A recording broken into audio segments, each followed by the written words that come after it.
Hello and welcome. I am Exit Light, and this is my podcast.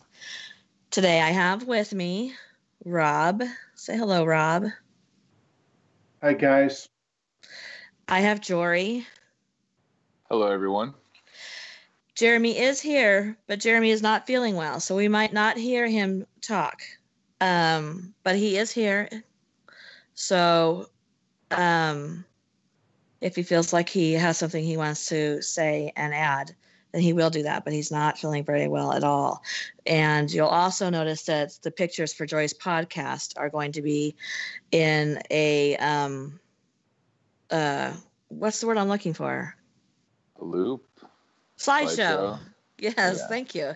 So that'll be a little bit different than it is usual too. So if Jory's talking about something, eventually that picture will go ahead and slide through, you guys.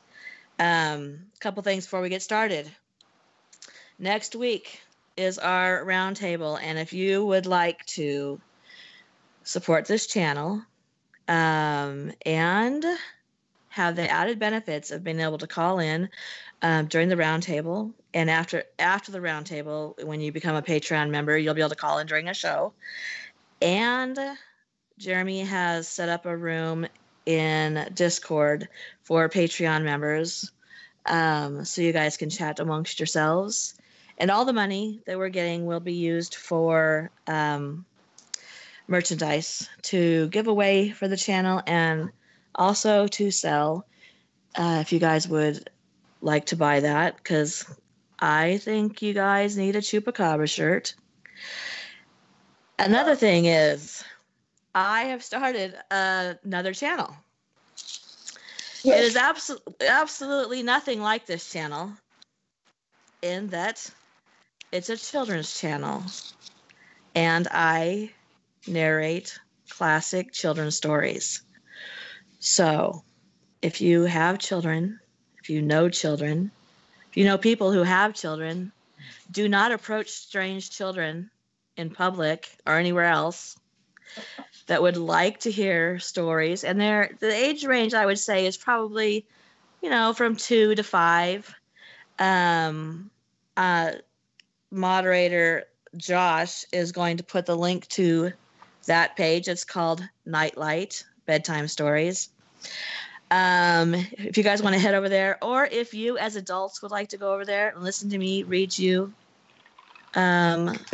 little classic fairy tales such as Jack and the Beanstalk, feel free to do that. You do not have to tell me. It's well worth it. All the adults should go over and check it out. It's really, really good. Thank you, Rob. So if you guys do want to go check that out or send children that way, it has nothing to do with the topics on this channel. Is that it? Is that everything I said I wanted to talk about before we started? I just want to say that I have firsthand experience of Exit Light reading me bedtime stories, so it's worth checking out. Well, I'll add this. I had a best friend who recently passed away. She was the kind of best friend that if you ever run for president, you have to hire her so she doesn't say anything about you, because she knew where all the bodies were buried. And when we were in our 20s, she would read me The Velveteen Rabbit and Anne of Green Gables, and that is why I started wanting to be a narrator, because I found that it was very calming. So I always wanted to do a child's channel and read the children's stories. So that is how Exit Light became Exit Light. So anyway, if you would like to head over there, or know any children that you would like to put them in a car seat so they're strapped down, give them an iPad so they can't go away anywhere, and then turn it on, and have them listen. That's called torture. Oh, by the way, you just called me an idiot earlier today. So, all right. So that is my surprise news, my surprise announcement, and I'm proud of it. So, okay, guys, today is Jory segment, and it is about Flight 93. So if you would like to get started, if you have any comments that you would like to be seen immediately, please tell Josh Johnson, who's standing in for moderator Maya today. And hello, Deity Paranormal, and also Victor Lyons. And hey, Black Eyed Shorty. And am I missing anybody? Mad Meerkat's here. Hello. If you guys would need to say anything, let Josh know. Josh, can you please put the link to my new channel? Josh, can you please put the link to my new channel in there?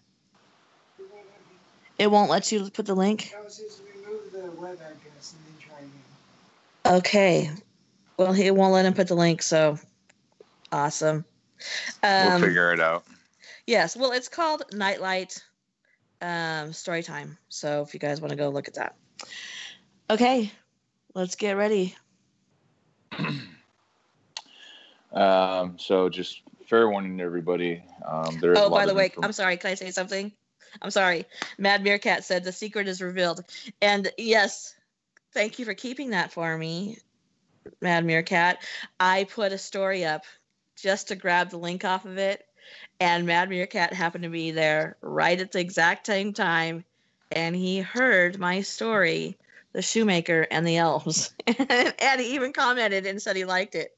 So thank you. And hi, Todd. Todd's here too. Okay. So yes, now you can talk about it, Mad Meerkat.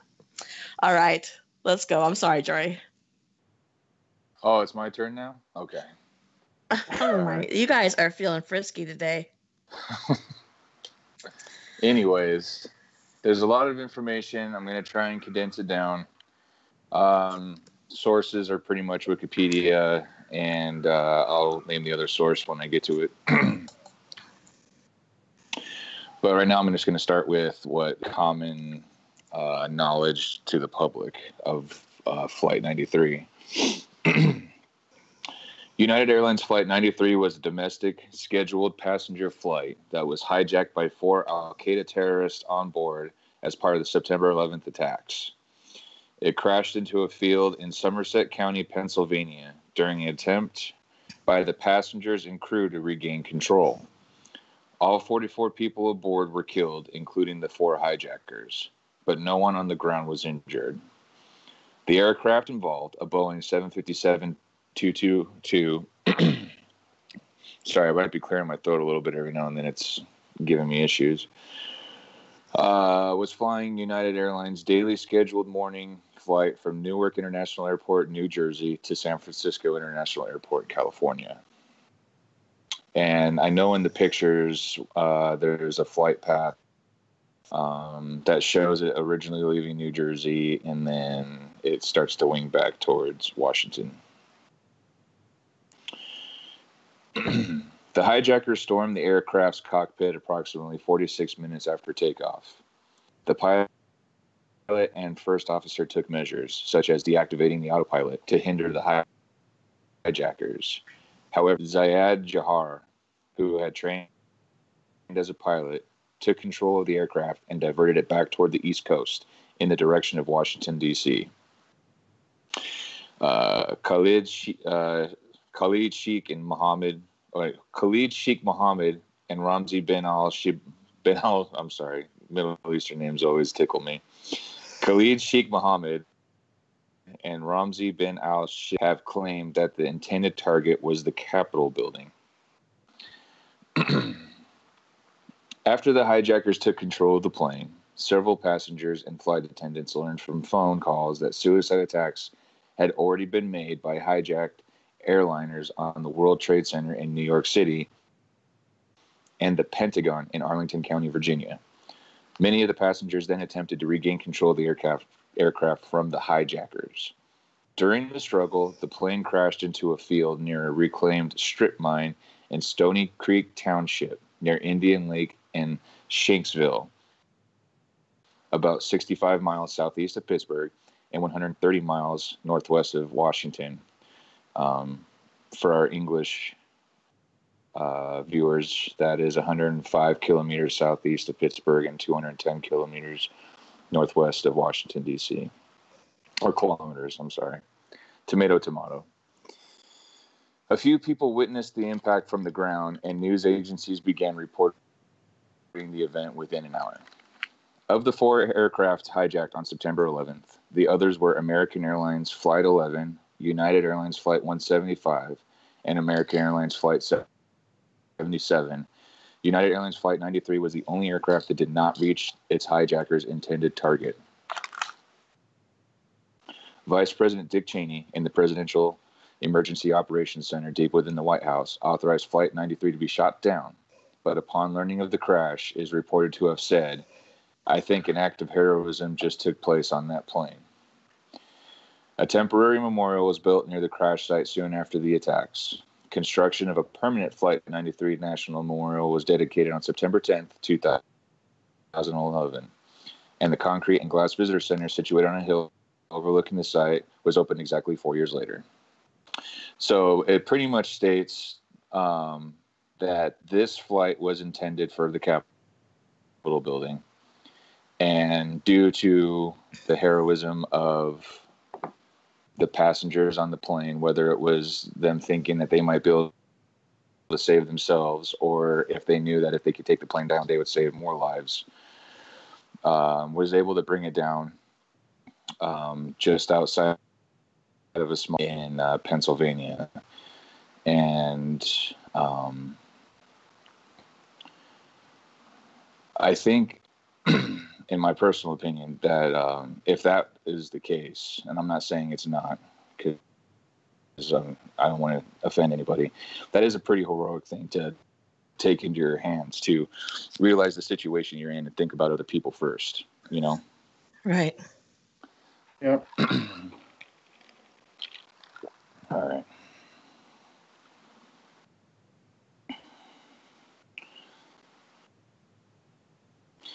Let me get to the next part here.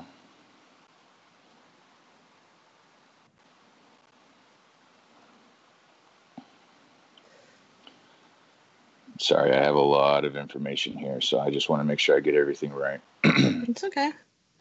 The 4 hijackers checked in for the flight between 7:03 and 7:39 Eastern Time. So they have 4 different names here. Yes? No, I'm sorry. Oh, okay. And the 4 names are Hamza Al-Ghamdi, Mohand Al-Shahir, Ahmed Al-Hazawi, and then the hijacker that I've been talking about earlier, Zayed Jarrah. Can I ask you, where was this plane originally intended to go? San Francisco. Okay.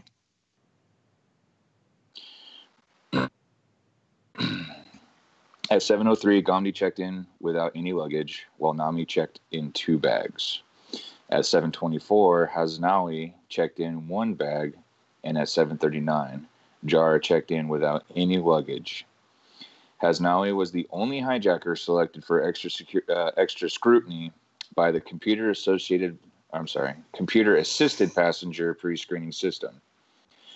His checked bag underwent extra screening for explosives, with no extra scrutiny required by abbreviated CAPS at the passenger security checkpoint. Why was he? Why was that the case? Why did they? It was at random, a random check. Yeah, it looks like this was just a system that randomly picked passengers, and kind of like how we have it today. It just randomly picks somebody to check. Okay, we need to check your bags. I don't think it was based off of, because this was obviously pre. Yeah, that's what I was thinking. So I think it was literally just a system that he must have gone through. Maybe he, like, after his ticket was scanned, the computer just randomly said, check in. You know, I think maybe that's what we're looking at with that, is he was just randomly selected. Okay, because that's what I was going to say. This was before 9/11, so it really must have been very random. Can you imagine that it just randomly happened to pick him and they didn't catch anything. If they had caught it, this would have been a whole different story. It's weird. When I was reading this, it blew my mind that he was actually selected. One of the hijackers was actually selected for a random screening, and they didn't find anything. I didn't know that. So what was in his bag? Why did he check a bag? Isn't that weird that he checked a bag? Did like he was coming back? I know. I don't know if it was meant as a ruse, as in he was just a normal passenger. So maybe they went with a full ruse, like he had a bag of clothes to make him not as suspicious or as least suspicious as possible. Right. Because I think it said like 2 of the 4 hijackers didn't even check a bag. Yeah, so that's why I'm wondering, why did he? Like, it's so random, and then he didn't have anything in there. That's so strange, the odds. Yep. So did they have weapons? They must have had weapons. It's listed down here in the information, but at least one of them was reported to have a weapon, yes. What kind of a weapon? Now you're going to make me pull it out. Hold on. Well, when they took over the plane, they threatened that they had bombs. Oh, but they didn't. But hold on, let me get down to it. Because it did show that they had found some kind of a weapon. Hold on. They found knives concealed in cigarette lighters. Yeah, I see this. A knife. They may have had utility knives. So like a box cutter type of a knife. Box cutter. Or something like JD would use at work, like a construction knife. How the hell were they concealing that in a lighter? Well, I mean, if you're just using the blade, you can conceal a small blade in a lighter. Maybe it was like a Zippo or something. Okay, so let me get this straight. Oh yeah, like a Zippo. Yeah. That's a good idea. Put it inside the case. So let me get this straight. They're gonna take over a plane with blades. Well, as I read through this, you'll find that they were threatening that they had bombs on the plane and that they would detonate them if people didn't cooperate. Yeah, so the people on there obviously didn't want to risk that was, although they didn't want to. They were hoping that the people wouldn't risk anything by telling them they had bombs, when in reality they just had razors. Yeah, it's so I read a series of books. They're called The Sword of Truth from Terry Goodkind, and it's a high fantasy series. And there's a character that's a wizard that lives by what they call wizard's rules. And the first rule is that basically people are stupid. People will follow instructions because they're afraid it's true, or because they want to. So in this case, when they heard, oh, these hijackers have bombs, they were afraid it was true. So that essentially allowed them to take over the plane. Now, I mean, anybody, if you pulled out a little lighter with a blade in it, I'm not going to be afraid of it because it's not going to be able to penetrate anything. Well, I mean, unless my neck or something. Right. But I feel like I could take care of myself. I'm not going to be scared of that. But if you tell me if I move an inch because you have a bomb that's going to be detonated and you're not afraid to use it, I have to consider it's not just my life that's on the line. It's 40 other passengers. Absolutely. Their lives are on the line. So you have to weigh what do I do? Oh yeah, I can totally understand why that would cause people to not to not do anything initially. Although people on this plane did, but yeah. And there's children on the on planes, and I mean, you got a lot to think about, so I can understand that. Yep.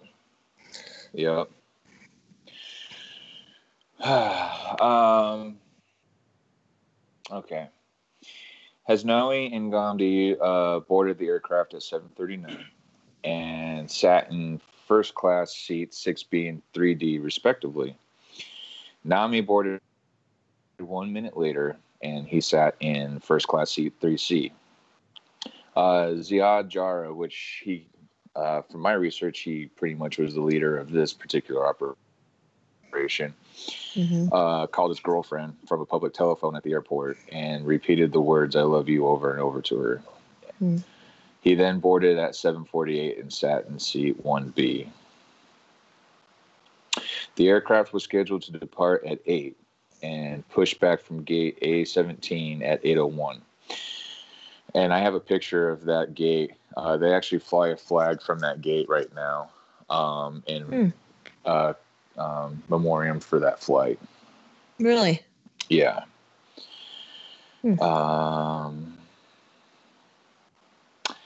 Let's see. And pushed back from gate A17 at 8:01.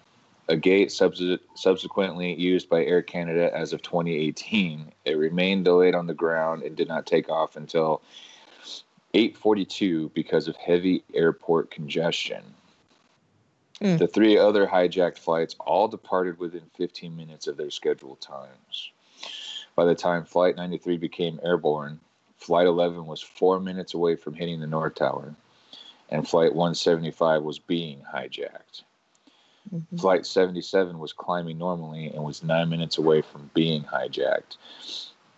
That's crazy to see that information. Like, everything is like a domino effect right now. Right. Yeah. By 9:02, 1 minute before Flight 175 hit the South Tower, Flight 93 reached its cruising altitude of 35,000 feet. With the attacks unfolding, air traffic officials began issuing warnings through the Aircraft Communication Addressing and Reporting System, abbreviated as ACARS. Ed Bollinger, the United Flight Dispatcher, began sending text cockpit warnings to United Airlines flights at 9:19. This is 17 minutes after he became aware of Flight 175's impact. As Bollinger was responsible for multiple flights, he did not send the message to Flight 93 until 9:23 a.m. Bollinger received a routine ACARS message from Flight 93 at 9:21. At 9:22, after learning of the events at the World Trade Center, Leroy Homer, who was the pilot for this, for Flight 93, Leroy Homer's wife, Melody Homer, had an ACARS message sent to her husband in the cockpit asking if he was okay. At 9:24 a.m., Flight 93 received Bollinger's ACARS warning. Beware any cockpit intrusion. 2 aircraft hit World Trade Center. At 9:26 a.m., Captain Jason Dahl sent an ACARS message back. Ed, confirm last message, please. At 9:27, the flight crew responded to routine radio traffic from air traffic control. This was the last communication made by the flight crew before the hijacking. So they were already aware, prior to them being hijacked, that at least one plane has hit the World Trade Center. Well, this plane flew in the air for an hour and 49 minutes. Yeah.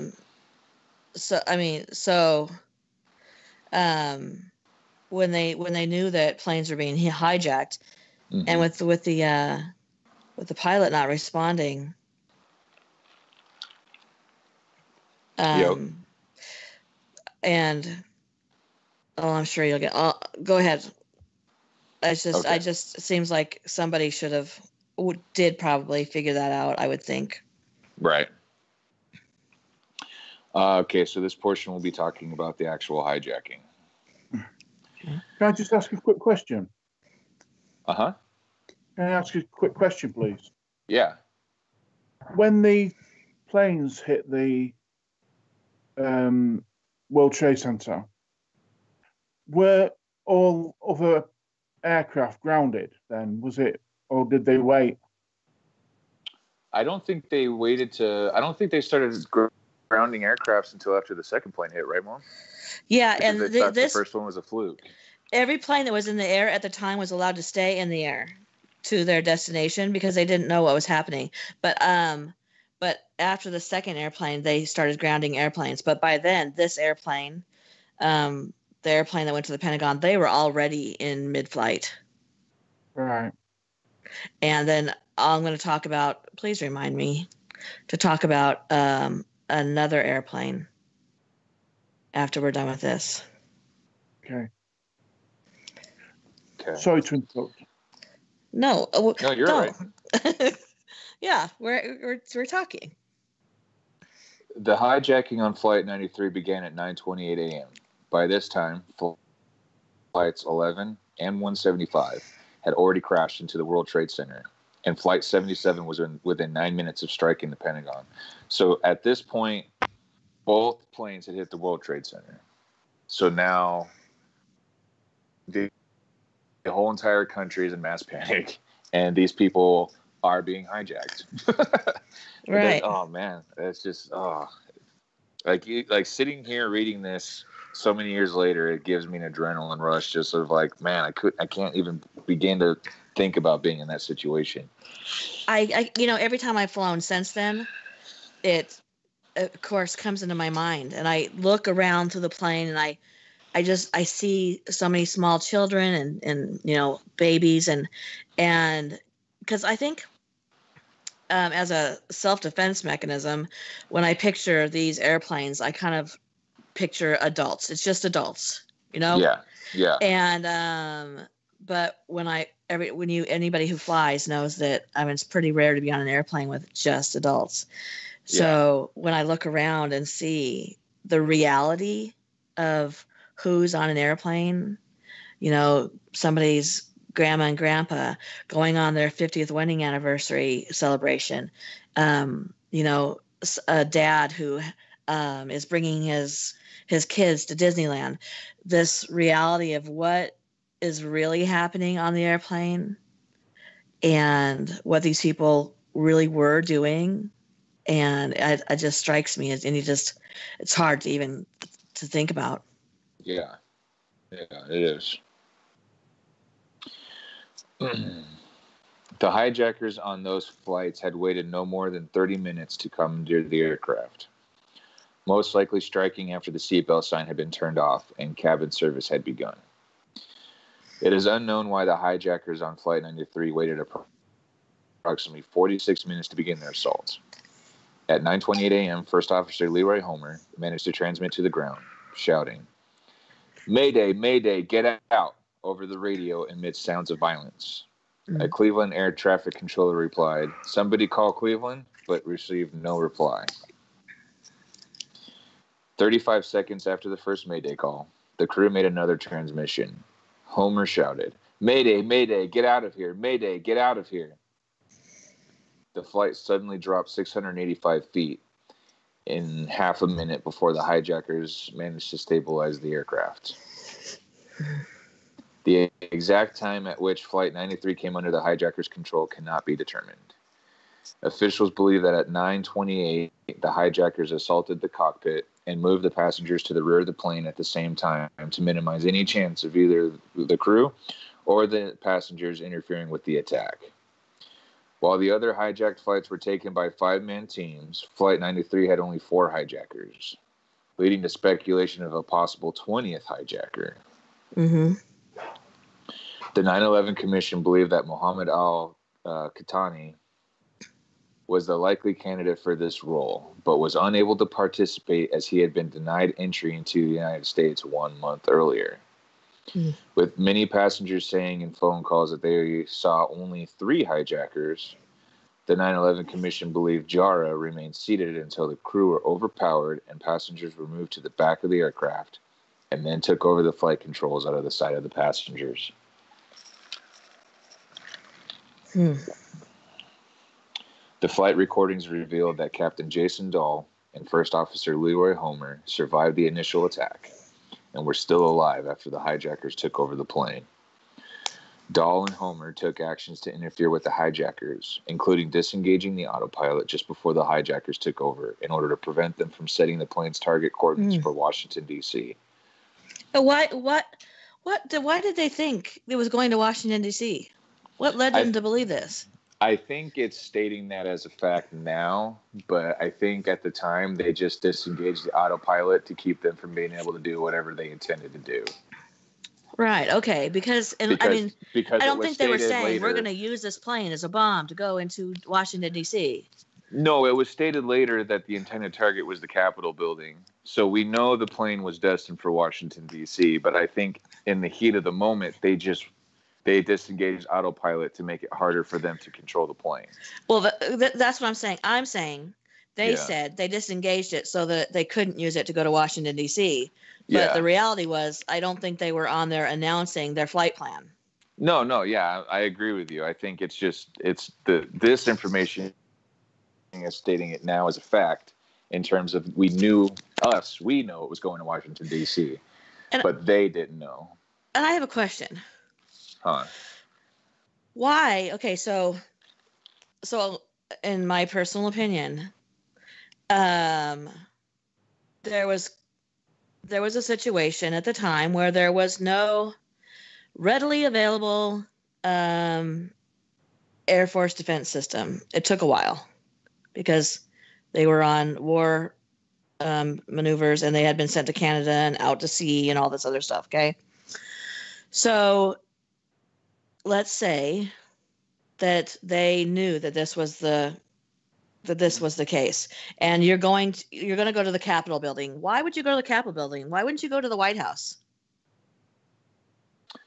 I mean, if you want to do the most damage possible to the American public, why wouldn't you head to the White House if you're not intending to kill the president, which they weren't? Because everybody knew for a week where he was going to be. Building because the president is an important role in our country, but he's not necessarily the role in the country because our country is based off of a 3-branch system. So you think? I think the intent was to strike the congressmen and senators and. Yeah, I think they were aiming to take out as many senators and congressmen as you can because they hold a lot of the checks and balances and power in our government, essentially. Right, and if you did kill the president, that automatically would make you the unsympathetic. I mean, they were trying to be like, they weren't going to be heroes. Well, as it turned out, that wasn't going to be that way in the first place. But you know what I mean, right? Well, I hate to say it, but like killing the president really doesn't amount to much because that's kind of a position that already has a backfill, and that. Like, you already have a vice president that can backfill that. And if that doesn't work out, you have a speaker of the House. Like, there's steps that could be taken to replace the president. Right. But when you hit the Capitol building and you wipe out a good number of senators and congressmen, that's a little bit more difficult to backfill those roles. Yeah, that's true. So this is just me kind of throwing an idea out there. I'm not a terrorist expert or anything. I think that makes a lot of sense, actually. And because a dead president is automatically a hero, right? Because, like, in reality, there was a lot of people who hated John F. Kennedy.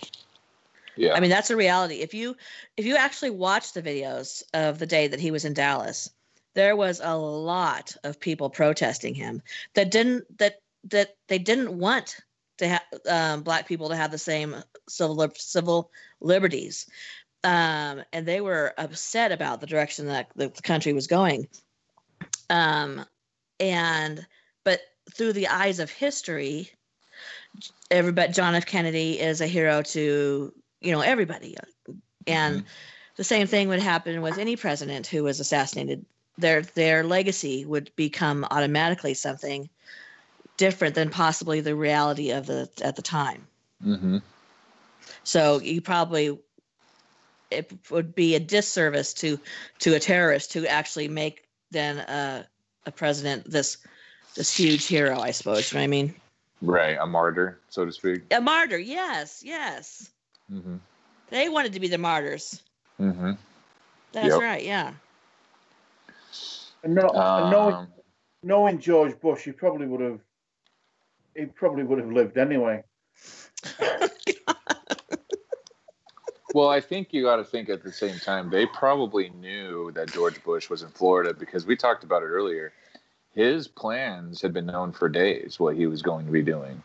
So hitting the White House would essentially not mean a thing. All you'd just be doing is destroying the White House. Oh, well, that's what I was saying. Yeah, you're right. But I Yeah. meant the building. Okay, because what happened was, well, George Bush's schedule was known for a week. I mean, as far as hurting the people of the country, they were take out things that are symbolic of the United States. The Twin Towers was a symbolic statement more than anything else. And the White House is symbolic of the United States. And that's what I meant as far as hurting the American public, is to take out what we consider our dearest, most sacred symbols of this country. Right. And so that's why I was saying, why didn't they go to the White House? But somebody said the White House, Deity Paranormal, the White House is pretty hard to find from the air. So they went to the next best thing. And Mad Meerkat says that he lives close to an airport, and when he hears low-flying aircraft, his thoughts always flash back to 9/11. Yeah, I don't think that I don't realize how often I think about it. Yeah. You know, it's when I see a plane coming in that feels like it's coming in too close, like if we're in Dallas, and it feels like it's coming in too close, my heart kind of skips a beat. Right. So anyway, I'm sorry to interrupt you. Okay. Including disengaging the autopilot and switching the output of the pilot's microphones from the cabin address speakers to the radio transmitter so that Jara's attempts to communicate with the passengers would instead be heard by air traffic controllers. Dahl stayed in the cockpit alone with the hijacker pilot, injured but not dead, while Homer was knocked unconscious and dragged from the cockpit. The flight transcript suggests that at least 2 hijackers were in the cockpit. Zayed Jarrah was identified as the pilot and is heard calling another hijacker Saeed, indicating that Saeed Al-Ghamdi was also trained in flight simulators. The cockpit voice recorder began recording the final 30 minutes of Flight 93 at 9:31 a.m. At this moment, it recorded Jarrah announcing, "Ladies and gentlemen, hear the captain. Please sit down. Keep remaining seating. We have a bomb on board, so sit." The controller understood the transmission, but chose to respond. "Calling Cleveland Center, you're unreadable. Say again, slowly." The cockpit recording captured Dahl moaning and Jarrah telling him in English to sit down and to stop touching something, presumably the controls. Jason Dahl's wife, Sandy Dahl, listening to the cockpit voice recorder, determined that Jarrah was fussing at my husband. He was speaking in English, and he spoke Arabic anytime he was talking with the other hijack. Jason made moaning sounds after that. It sounded like he was trying to mess with stuff or get up, because the hijacker pilot kept telling him to stop and sit down. A woman, presumably first class flight attendant Debbie Welsh, is heard being held captive in the background and is heard struggling with the hijackers and pleading, "Please, please, don't hurt me." Unable to engage the autopilot, Jarrah turned the plane and headed east at 9:35 a.m. The aircraft ascended to 40,700, and air traffic controllers immediately moved several aircraft out of Flight 93's flight path. Is anybody else hearing Jory cut out, or is it just me? I could hear it cutting out. Okay, yeah, you're cutting out for some reason, hon. Okay, I don't know what you can do about it, but yeah, it's probably Skype. It's okay. I hear you cut out a lot when you talk too, so I think it's just Skype. Yeah, I'm sorry about that, guys. Okay. The woman in the cockpit is heard to say, I don't want to die. before being killed or otherwise silenced, followed by one of the hijackers saying in Arabic, "Everything is fine. I finished." At 9:39 a.m., 2 minutes after Flight 77 impacted the Pentagon, air traffic controllers overheard Jara say, "Here's the captain. I would like to tell you all to remain seated. We have a bomb aboard, and we are going back to the airport. And we have our demands, so please remain quiet." Air traffic controllers did not hear from the flight again. Passengers and crew began making phone calls to officials and family members starting at 9:30 using GTE airphones and mobile phones. Mobile phones. Altogether, the passengers and crew made 35 air phone calls and 2 cell phone calls from flight. Nope. 10 passengers. They could have used the phones on the plane, but mobile phones wouldn't have made a call. Go ahead. I'm sorry. 10 passengers and 2 crew members were able to connect, providing information to family, friends, and others on the ground. So through this whole hijacking, how many phone calls were made? 35 air phone and 2 cell phone. 10 passengers and 2 crew were the only ones that were able to connect. Okay, and the hijackers didn't pay attention to anybody picking up these phones, because I don't know if you guys remember, but they used to have maybe they still do. I don't think they do, but they used to have the phones on the back of the seat in front of you. They didn't. Were they all so occupied with the cockpit that they weren't seeing this? Well, I mean, we can already determine that 2 of the hijackers were in the cockpit. So that only left 2 others. I'm assuming they probably had the third one just outside of the cockpit guarding the door. Right. Only one watching everybody else. To watch everybody in the plane. Right. So if you're buried in the back of the plane, the hijacker can't see you. I'm going to assume you might be able to get away with it. Right. Tom Burnett made several phone calls to his wife beginning at 9:30 a.m. from rows 24 and 25. Though he was assigned a seat in row 4. Burnett explained that the plane had been hijacked by men claiming to have a bomb. He also said that a passenger had been stabbed with a knife and that he believed the bomb threat was a ruse to control the passengers. During one of Tom Burnett's calls, his wife informed him of the attacks on the World Trade Center, and he replied that the hijackers were talking about crashing this plane. "Oh my God, it's a suicide mission." He began pumping her for information about the attacks, interrupting her from time to time to tell the others nearby what she was saying to him. Then he hung up. He ended his last call by saying, "Don't worry, we're going to do something." An unknown flight attendant attempted to contact the United Airlines maintenance facility at 9:32 a.m. The call lasted 95 seconds, but was not received as it may have been in queue. Damn. Oh, man. Damn. Can you imagine? Damn. That sucks. Flight attendant Sandra Bradshaw called the maintenance facility at 9:35 a.m. from row 33. She reported the flight had been hijacked by men with knives who were in the cabin and flight deck and had stabbed another flight attendant, possibly Debbie Walsh. Mark Bingham called his mother at 9:37 a.m. from row 25. He reported that the plane had been hijacked by 3 men who claimed to have a bomb. Jeremy Glick called his wife at 9:37 a.m. from row 27 and told her the flight was hijacked by 3 dark-skinned men who looked Iranian, wearing red bandanas and wielding knives. Glick, what were you going to say? I was just going to say it's so weird, right, that they figured out that the back rows 25 through 27 those phones would work. I just can't even imagine that fear. Yeah, well, it makes sense. They were all pushed to the back of the plane, so they would be using the back phone. Yeah, but I mean all those, like the 20 other phone calls that didn't go through, they were figuring out the rows that the phones did work so that other people could make calls to. Right. Glick remained connected until the end of the flight. He reported that the passengers voted whether to rush the hijackers.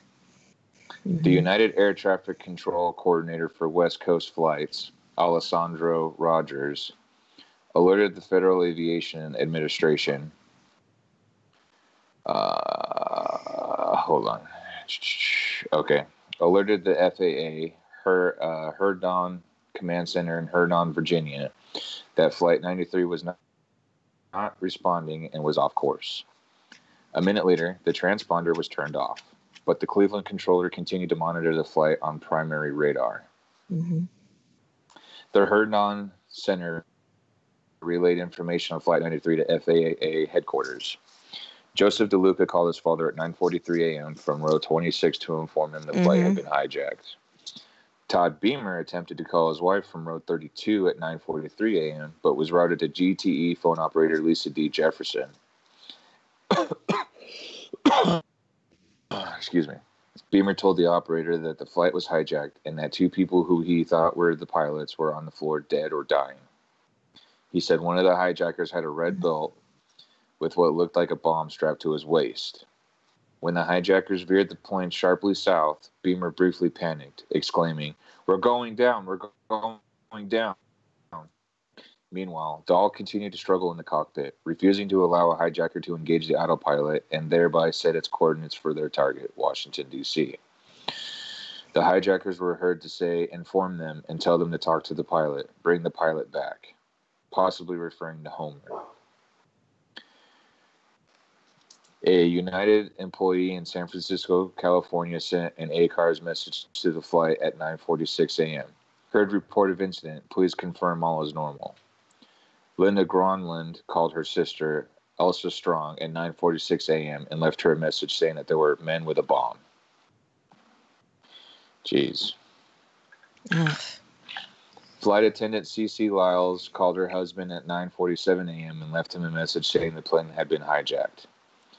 Marion Britton called her friend Fred Fiumano at 9:49 a.m. She said, "We're gonna.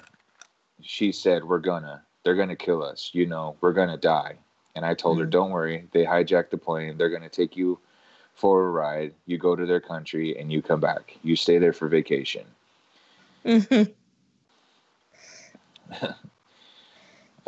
You don't know what to say. What are you going to say? I kept on saying the same things. Be calm.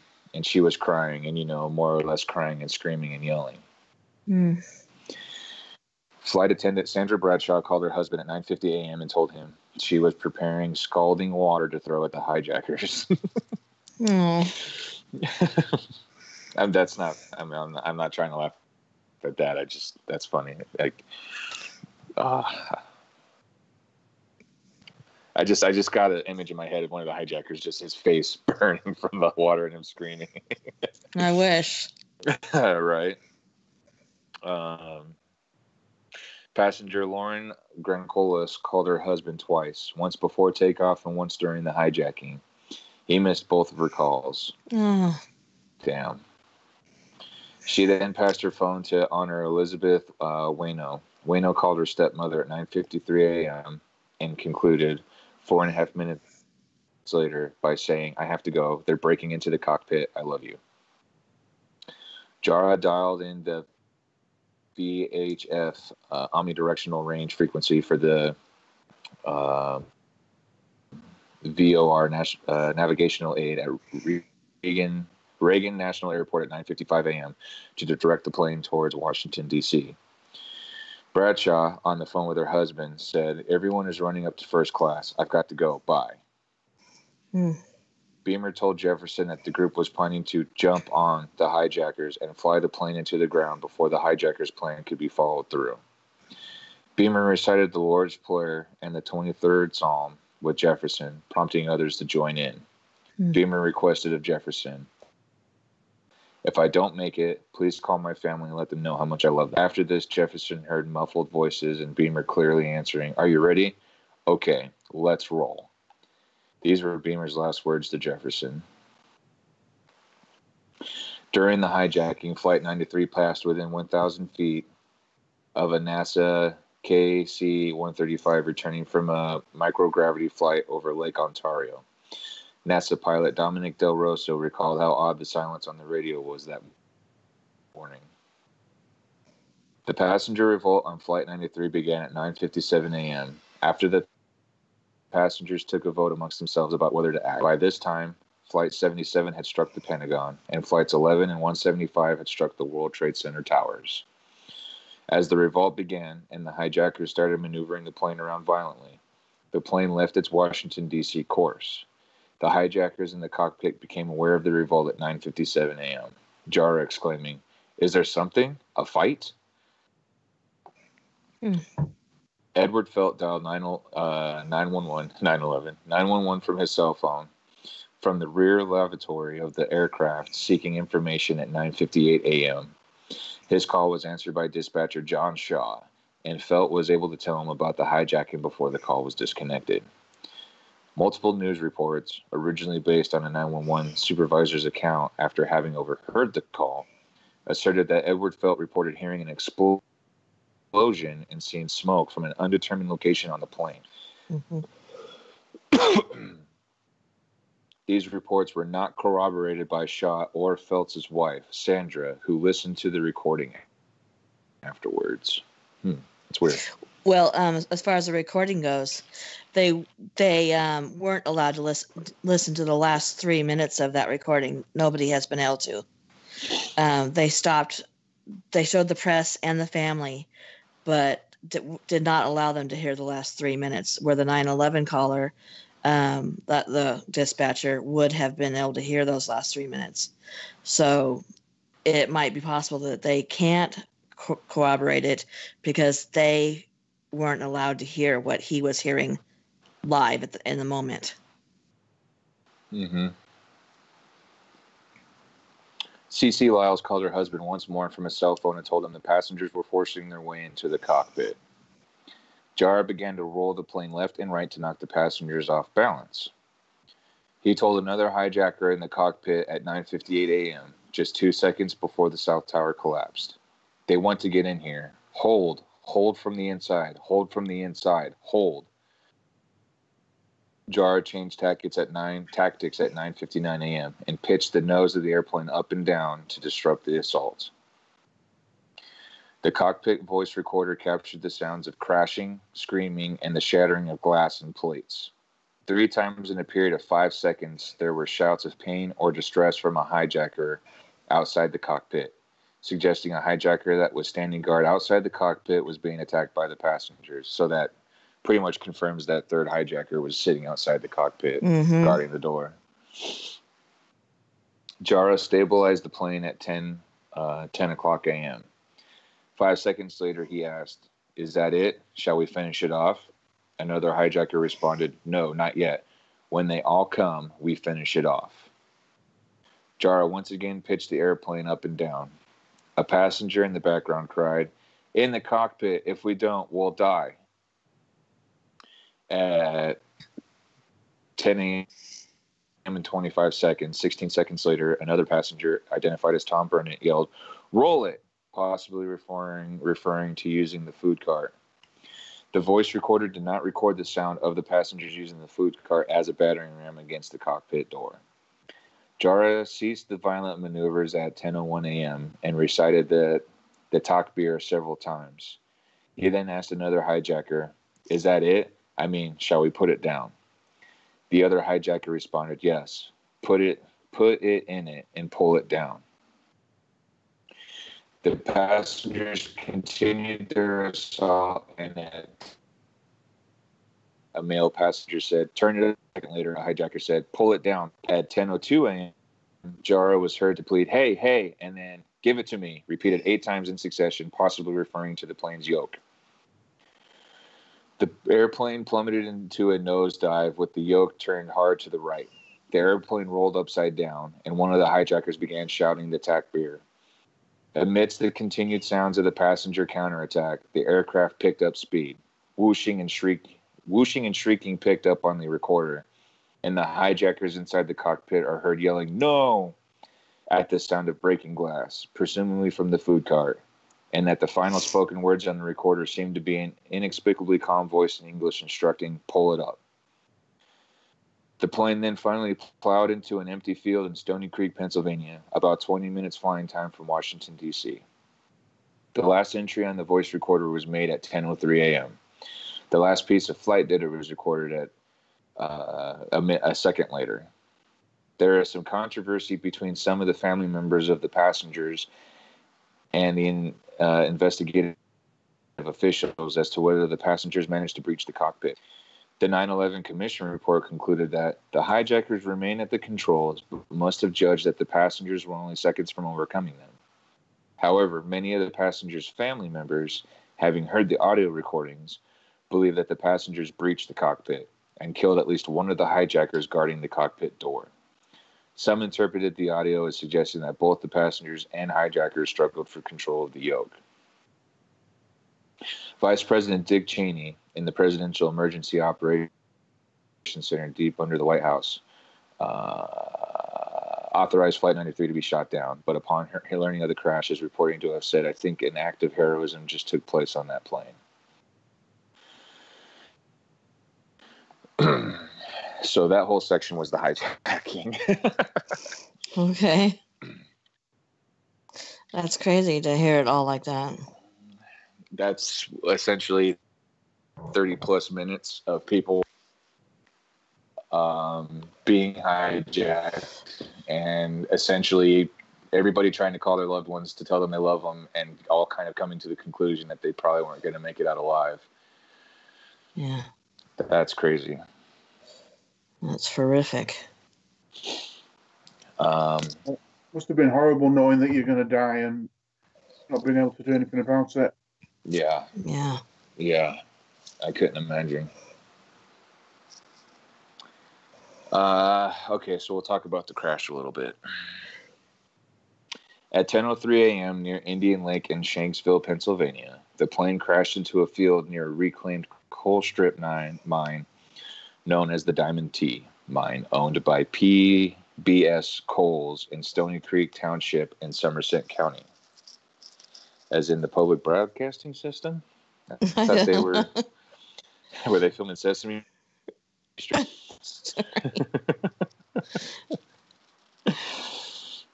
The National Transportation Safety Board reported that the flight impacted at 563 miles per hour, or 489 knots, at a 40-degree nose-down inverted altitude. The impact left a crater 8 to 10 feet deep and 30 to 50 feet wide. Whew. All 44 people on board. Many media reports and eyewitness accounts said the time of the crash was 10:06 or 10:10. An initial analysis of seismographic data in the area concluded that the crash occurred at 10:06. But the 9/11 Commission report states that this analysis was not definitive and was retracted. Other media outlets in the 9/11 Commission reported the time of impact as 10:03, based on when the flight recorders stopped. Analysis of radar data, infrared satellite data, and air traffic control transmissions. Kelly Levernight, a local resident, was watching news of the attacks when she heard the plane. "I heard the plane going over, and I went out of the front door, and I saw the plane going down. It was headed toward the school, which panicked me because all three of my kids were there. Then you heard the explosion and felt the blast and saw the fire and smoke." Another witness, Eric Peterson, looked up when he heard the plane. "It was low enough. I thought you could probably count the rivets. You could see more of the roof of the plane than you could the belly. It was on its side. There was a great explosion. You could see the flames. It was a massive, massive explosion. Flames and then smoke and then a massive, massive mushroom cloud." Val McClatchy had been watching footage of the attacks when she heard the plane. She saw it briefly, then heard the impact. The crash knocked out the electricity and phones. McClatchy grabbed her camera and took the only known picture of the smoke cloud from the explosion. 10 years after 9/11, a video of the rising smoke cloud filmed by Dave Berkable, who passed away in 2011, from his yard located 2.5 miles away from the crash site, was published on YouTube. The first responders arrived at the crash site after 10:06 a.m. Wow, that was fast. Yeah. If it's being reported that it crashed at 10:06 a.m. and How you did they arrived get there? at 10:06 a.m., that's pretty fast. Yeah. And this is supposed to be podunk middle of nowhere. Right. Cleveland Center controllers, unaware the flight had crashed, notified the Northeast Air Defense Sector at 10:07 a.m. that Flight 93 had a bomb on board and passed the last known position. This call was the first time the military was notified about the flight. What? At 10:07 a.m.? That's 45 minutes after the hijackers took over the flight. Give or take. Mm-hmm.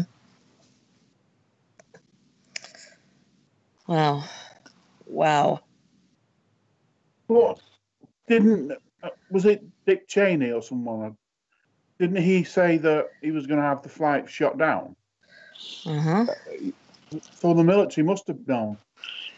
Yeah, it's not adding up. Well, let me see this. This was the first time. Yeah, the military must have known because Dick Cheney authorized it to be shot down. Well, many of the witnesses say that they saw it be shot down, that a missile took it down. Oh. That's what witnesses have said, is that they saw a missile hit the airplane and brought it down, or that a bomb. Other people saw a huge explosion in the air, so they assumed it was a bomb. And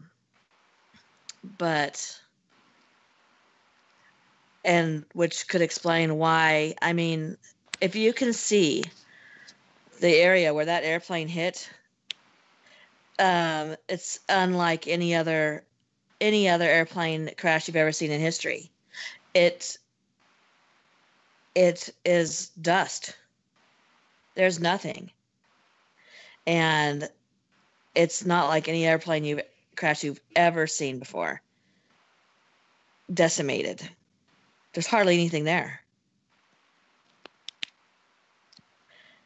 So this was just a one-time in history thing, that an airplane, you have its tail left and that's it.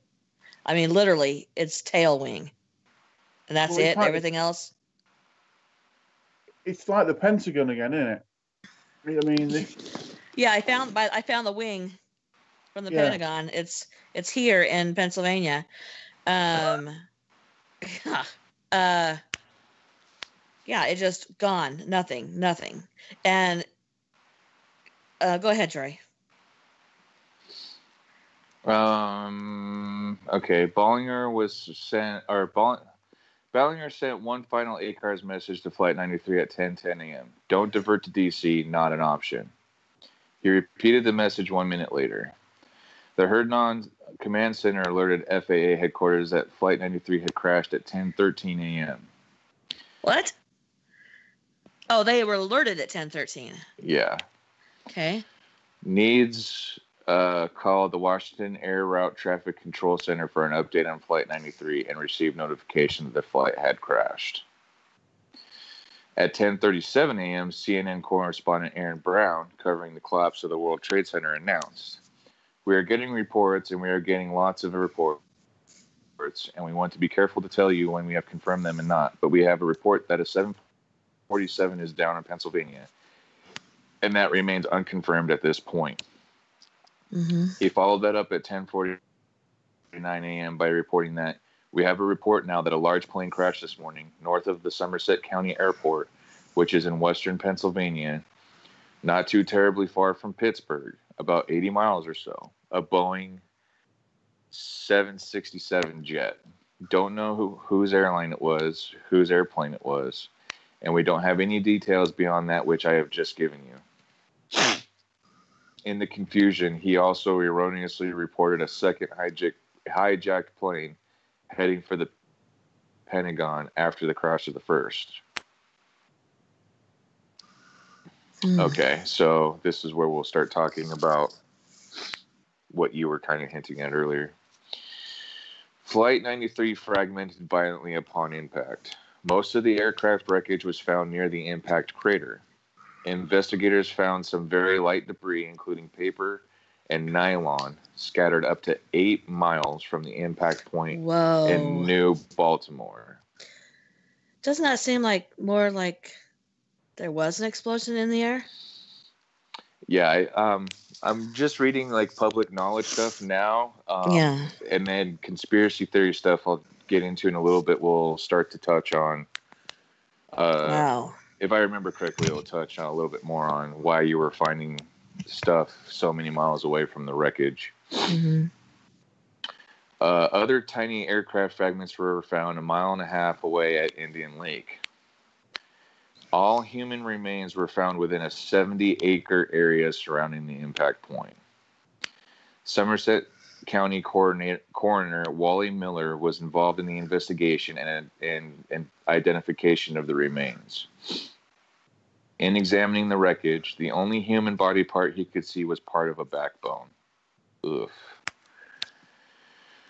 Miller later found and identified 1,500 pieces of human remains totaling about 600 pounds, or 8% of the total. The rest of the remains were consumed by the impact. Investigators identified 4 victims by September 22nd and 11 by September 24th. They identified another by September 29th. 34 passengers were identified by October 27th. All the people on board the flight were identified by December 21st. Wait, not by their remains or flight logs or?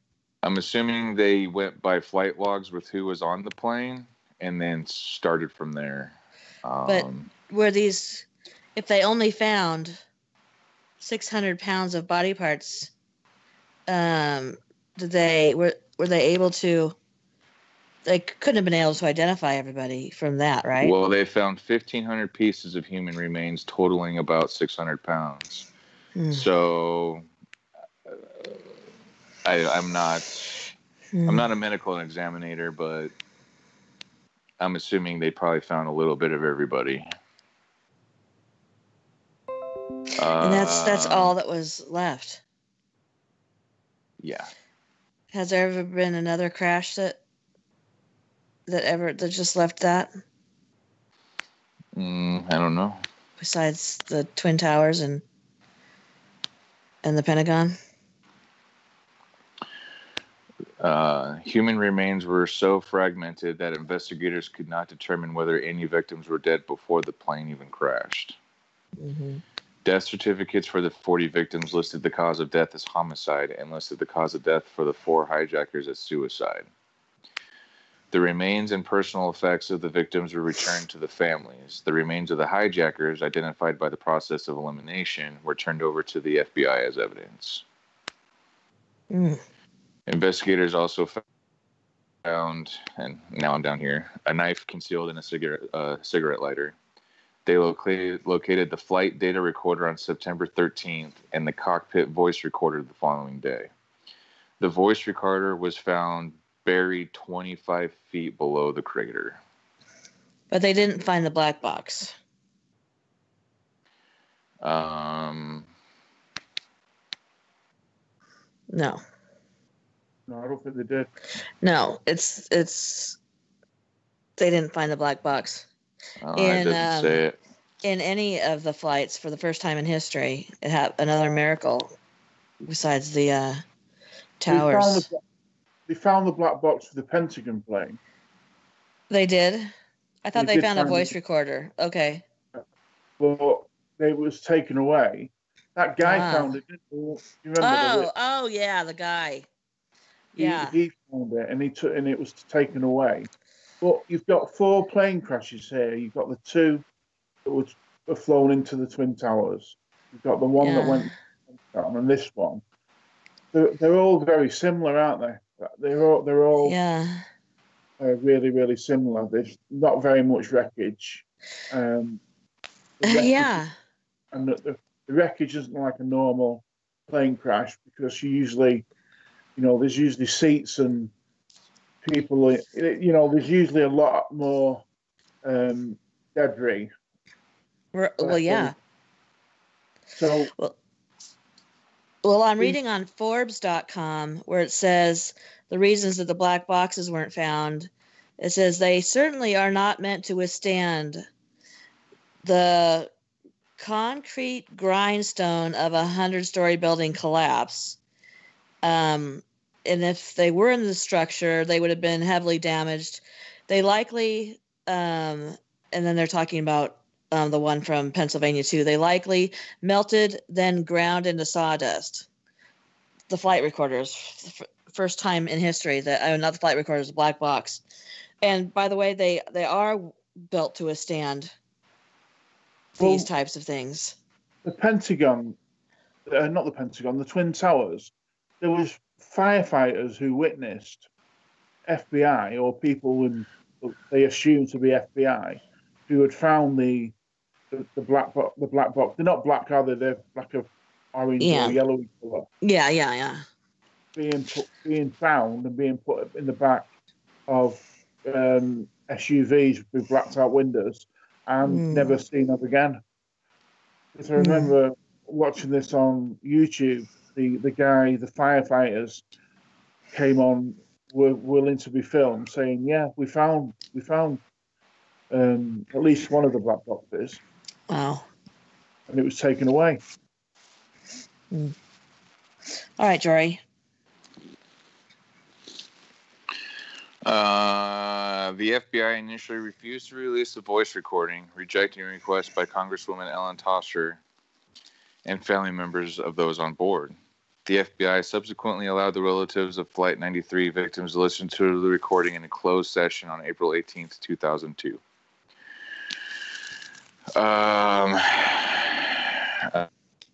And the transcript was publicly released on April 12th, 2006.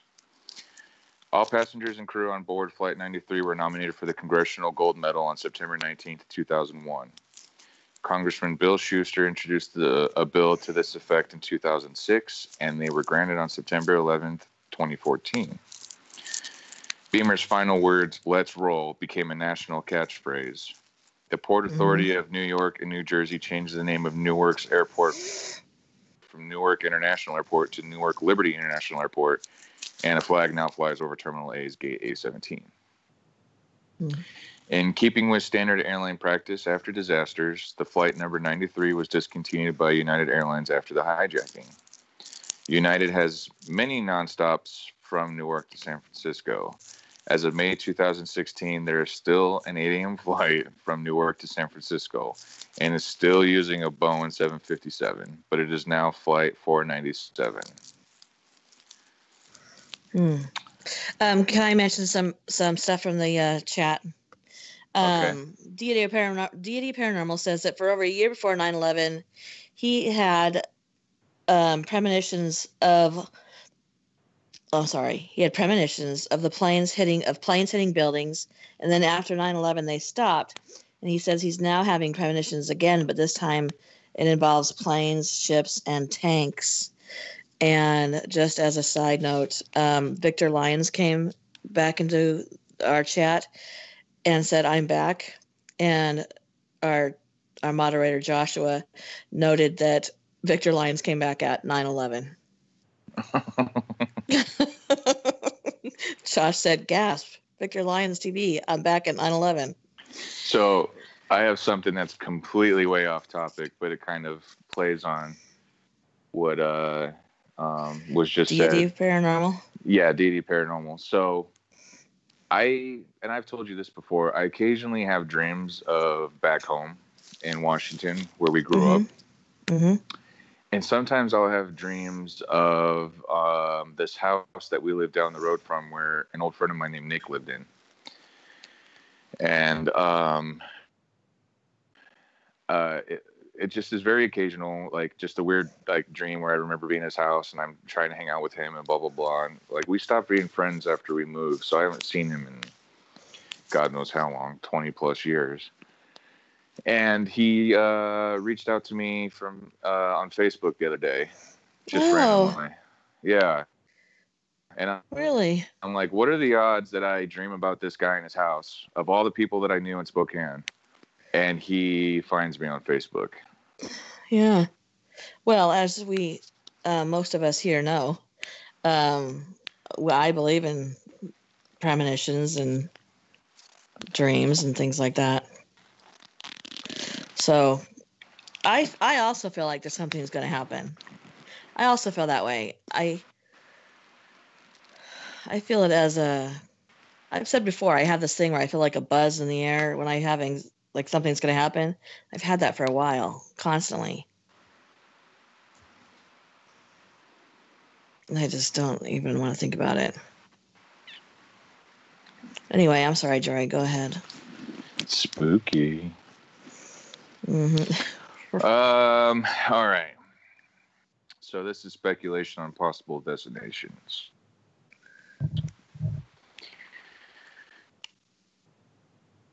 It never reached place intended to be hit before the attack. Wait, you got to repeat that, Cunning, because you glitched out.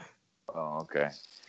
Since it never reached a target, the exact place intended to be hit by Flight 93 has never been decisively confirmed. Mm-hmm. Before the attacks, Khalid Sheikh Mohammed, Osama bin Laden, and Mohammed Atif developed a list of potential targets. Bin Laden wanted to destroy the White House and the Pentagon. Khalid Sheikh Mohammed wanted to strike the World Trade Center, and all three wanted to hit the Capitol.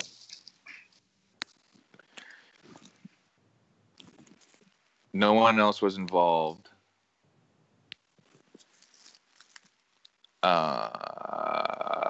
I'm sorry, hold on. No one else was involved in the initial selection of targets. Bin Laden told 9/11 planner Ramzi bin al-Shibh to advise Mohammed Atta that he preferred the White House over the Capitol as a target. Atta cautioned bin al-Shibh that this would be difficult, but agreed to include the White House as a possible target and suggested they keep the Capitol as an alternative in case the White House proved too difficult. Eventually, Atta told bin al-Shibh that Jory planned to hit the Capitol. Atta briefly mentioned the possibility of striking a nuclear facility, Jeez. but balked after the other attack pilots voiced their opposition. I wonder why they were opposed to that. Thank God. You know, it seems weird. It's like, you're going to die anyways. What do you care? Mm-hmm. Like, if you're going to cause the most destruction that you can. Yeah. Strange. Based on an exchange between Atta and bin al-Shibh 2 days before the attacks, the White House would be the primary target for the fourth plane and the Capitol the secondary target. Immediately after the attacks, there was speculation that Camp David was the intended target. According to testimony by captured al-Qaeda member Abu Zubaydah, U.S. officials believe the White House was the intended target. A post-9/11 interview with Khalid Sheikh Mohammed and bin al-Shibh by Al Jazeera reporter Yasir Foda revealed that Flight 93 was headed for the Capitol. The 9/11 Commission report cited the actions of the crew and passengers in preventing the destruction of either the White House or the Capitol. According to further testimony by Sheikh Mohammed, bin Laden preferred the Capitol over the White House as a target. Does any of them know what the fudge they're doing? Oh, shit. Salim Hamdan, bin Laden's driver, told interrogators that he knew the flight was headed for the Capitol. And we're supposed to believe him? Right. Why are we going to believe anything these people say? Exactly. And I mean, it all pretty much just points to the same thing. Like, essentially, the Capitol was the intended target, or the White House, or who knows? Camp David, or the water main, or the water main on some street in Washington D.C. Exactly. Or the McDonald's that served horrible food the other day, or like, why would they tell us? They're not gonna. Why would they tell us? They have no reason to tell us. Yeah. The truth. Unless we were waterboarding them. But that's a different podcast. Even then, they could. I would start naming anything else.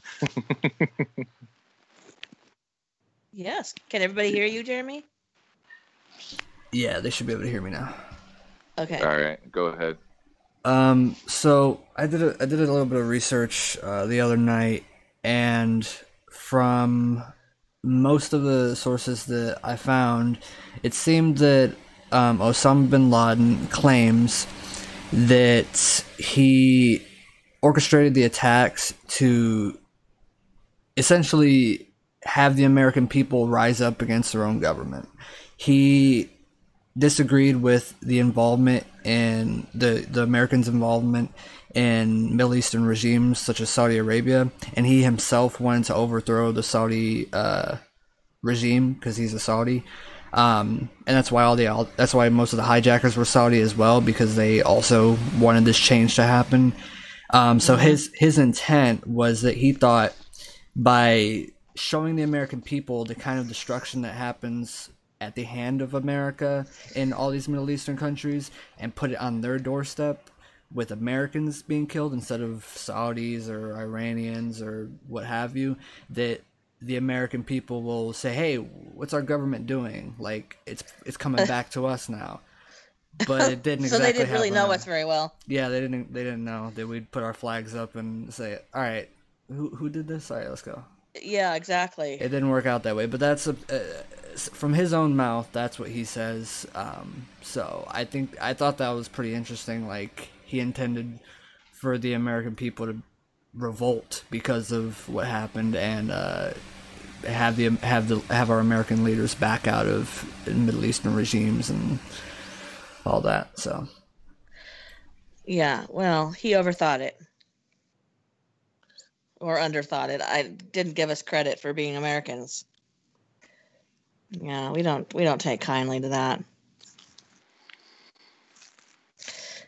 Please don't vomit. Yeah, everybody, please wish Jeremy well as he fights the bubonic plague. Yeah.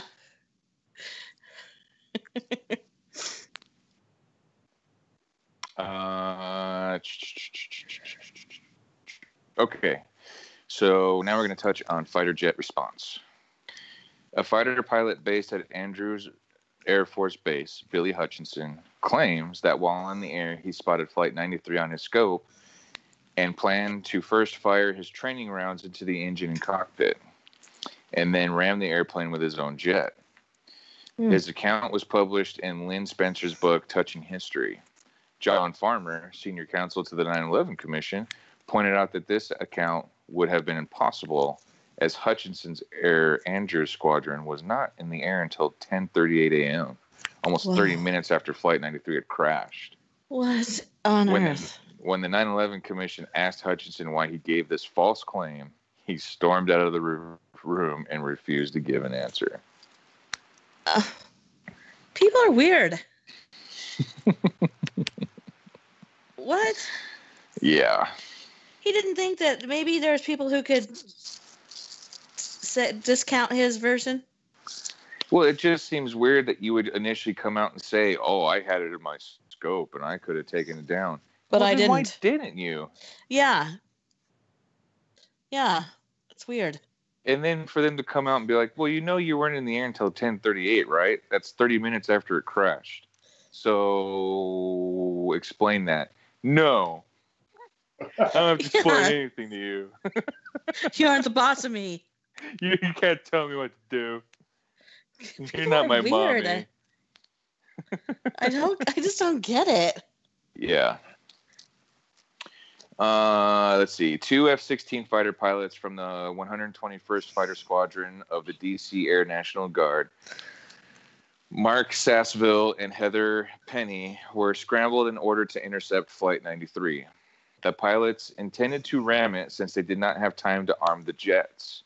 This was in the days before armed jets stood ready to scramble at a moment's notice to protect the capital's airspace. Wait a second. This is 2001, and they didn't have that mindset at the time? Yeah. You don't have they'd the been mindset. warned. Yeah, they'd been warned by the previous administration that there was possibly going to be attack on America, and you don't have armed jets ready to go at all times in 2001? Okay. Yeah. They never reached Flight 93 and did not learn of its crash until until hours afterwards. They're making this up as they go along, aren't they? Yes. Badly. The North American Aerospace Defense Command, NORAD, insisted to the 9/11 Commission that fighters would have intercepted Flight 93 before it reached its target in Washington, D.C. But the Commission disagreed, stating that NORAD did not even know the plane was hijacked until after it had crashed. Okay. Oh, my God. Really? But the Twin Towers had already been hit. Right. And the 911 operators were supposed to be getting all this information, and the towers, the flight towers, were hearing this, and NORAD wasn't, because NORAD was doing those war games right then.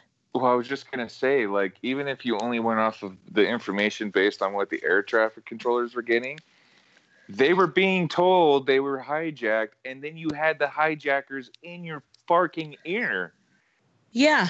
And they were communicating to you unknowingly, thinking they were talking to the passengers. They were telling you essentially that they had a bomb, and no one decided to tell NORAD, hey, maybe we should take care of that.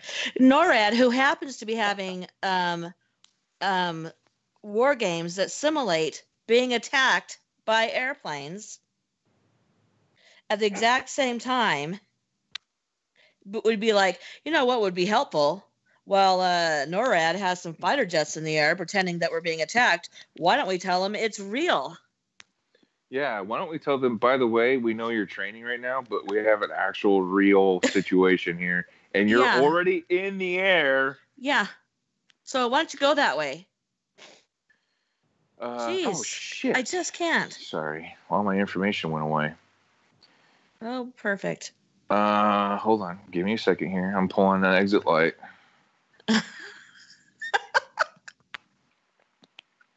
think that's what happened on the day. Everybody's information went away. Oh, my God. Yeah, they were like, oh, God, pull the next light. Okay. I got it. Chupacabra. I got the information. We're good. We're good. Was it Chupacabra? Yeah, it was a Chupacabra. Let's see. NORAD did not even know the plane was hijacked until after it crashed, and concluding that had it not crashed, it probably would have arrived in Washington, D.C. by 10:23 a.m.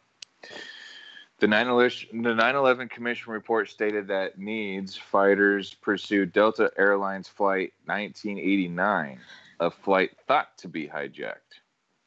The Commission found that NORAD and the FAA gave inaccurate testimony. What was called Flight 1989?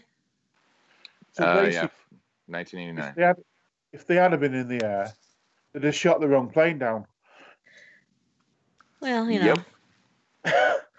Yep. Things happen. So that's stuff that's listed in Wikipedia as common knowledge, public information. So I will now get into the mysteries of Flight 93. Excuse me. Oh. We all know the inspiring story of Flight 93, of the heroic passengers who forced the hijacked plane to the ground, sacrificing themselves to save the lives of others. The only trouble is, it may simply not be true. The fate of United Airlines Flight 93, the last of the 4 hijacked planes to go down in the United States on September 11th, holds no mystery for Lee Perbaugh. He saw what happened with his own eyes. He was the only person present in the field where, at 10:06 a.m., the aircraft hit the ground. There was an incredibly loud rumbling sound, and there it was, right there, right above my head, maybe 50 feet up, says Perbaugh, who works at a scrapyard overlooking the crash site. It was only a split second, but it looked like it was moving in slow motion, like it took forever. I saw it rock from side to side, and then, suddenly, it dipped and dived, nose first, with a huge explosion into the ground. I knew immediately that no one could have possibly survived. Apart from here and there, a finger, a toe, or a tooth, all that remained of the 44 souls aboard, churned into the soil or hanging from the branches of nearby trees, were small pieces of tissue and bone. The plane was also pulverized, reduced to tiny fragments of metal. Wally Miller, the local coroner in what used to be a forgotten corner of rural Pennsylvania, was the man charged by law with collecting the human remains and establishing the causes of death. I issued the death certificates, says Miller, who is also the local undertaker. I put down murdered for the 40 passengers and crew, but suicide for the 4 terrorists. But Miller, who worked closely with the FBI during the 13 days that they investigated the crash site, admits that, in the end, he cannot prove what happened. He can only infer it. Neither he nor anybody else knows what exactly caused Flight 93 to go down, and as Miller puts it, bring the world's troubles crashing down on our doorsteps. Or, if there are people who do know, they are not telling. The shortage of available facts did not prevent the creation of an instant legend, a legend that the U.S. government and the U.S. media were pleased to propagate, and that the American public have been eager, for the most part, to accept as fact. The legend goes like this. The passengers on the hijacked United flight, alerted on their mobile phones to the news of the other 3 hijacked planes, decide that if they are not going to save themselves, at least they will do the patriotic thing and spare the lives of those who are the terrorists' intending targets. So they charge down the aisle, storm the cockpit, where a terrorist is at the controls, and, in the ensuing struggle, force the plane down. President George Bush, Attorney General John Ashcroft, the head of the FBI, Robert Mueller, who is in the news for different reasons now, and numerous other senior government officials who have saluted the heroes of Flight 93 have consistently and repeatedly advanced this version of events. So have the big national newspapers and all the big national television stations. The New York Times, normally a model of legalistic precision, published this extraordinarily woolly sentence on September 22nd upon learning from unnamed official sources that the plane's cockpit voice recorder had registered a desperate and wild struggle aboard. And while the recorder, did not provide a clear or complete picture, the New York Times read, it seems certain that there was a chaotic confrontation that apparently led to the crash of the jet. But there actually is no proof that they tried to bring it down so that they didn't kill anybody else, right? Yeah, even when I was reading the Wikipedia information, it never really stated that they were able to break into the cockpit. There was obvious commotion and there was obvious panic from the hijackers, but there was never anything that said to say that they actually got into the cockpit and took over the plane. But there was never anybody recorded as saying that they were going to take the jet down to save other people's lives, was there? No. Then why did that story come about like that? Why is that the story we hear? I think maybe it's to make the American people feel better about the situation, that, you know, these Americans took it upon themselves to save other lives and take the plane down. Well, isn't it enough that they took it upon themselves to try and save themselves? I don't understand why the added extra mile they went to say that they brought the plane down so that it wouldn't hit in Washington. There's literally nothing to back that up at all. There's no proof, there's no words, there's nothing to back that up at all. Why couldn't they just be heroes for trying to save the lives of the people on the airplane? Can I That's say what's something? strange to me. Yeah, go ahead. I don't want this to come out offensively towards Americans, but I don't think it would have worked saying that if it happened in this country. I just don't think it would have worked. Saying what? Saying that if we had the same situation, and the people on the plane, they were the heroic ones who challenged the kidnappers, the terrorists, and brought the plane down so no one else would get hurt on the ground. I think that because it's almost like the Wild West, isn't it? In some respects. Right. But, do you know? And I'm trying to say Yes, this I get it. Yes. in a non like I'm being offensive, but it's like, it's like a movie, isn't it? It's like a film. Yeah. I see what you're saying. The Americans, we have a thing for heroes. Yeah. And I see what you're saying. I think that simply getting up and deciding to do something to these hijackers alone is extraordinarily heroic. Especially being confronted with the fact that they're saying that they have bombs and they've seen them attack the pilots, possibly kill one, attack a flight attendant. I think that alone is incredibly heroic. Do you know a good way of looking at it? What? Sorry.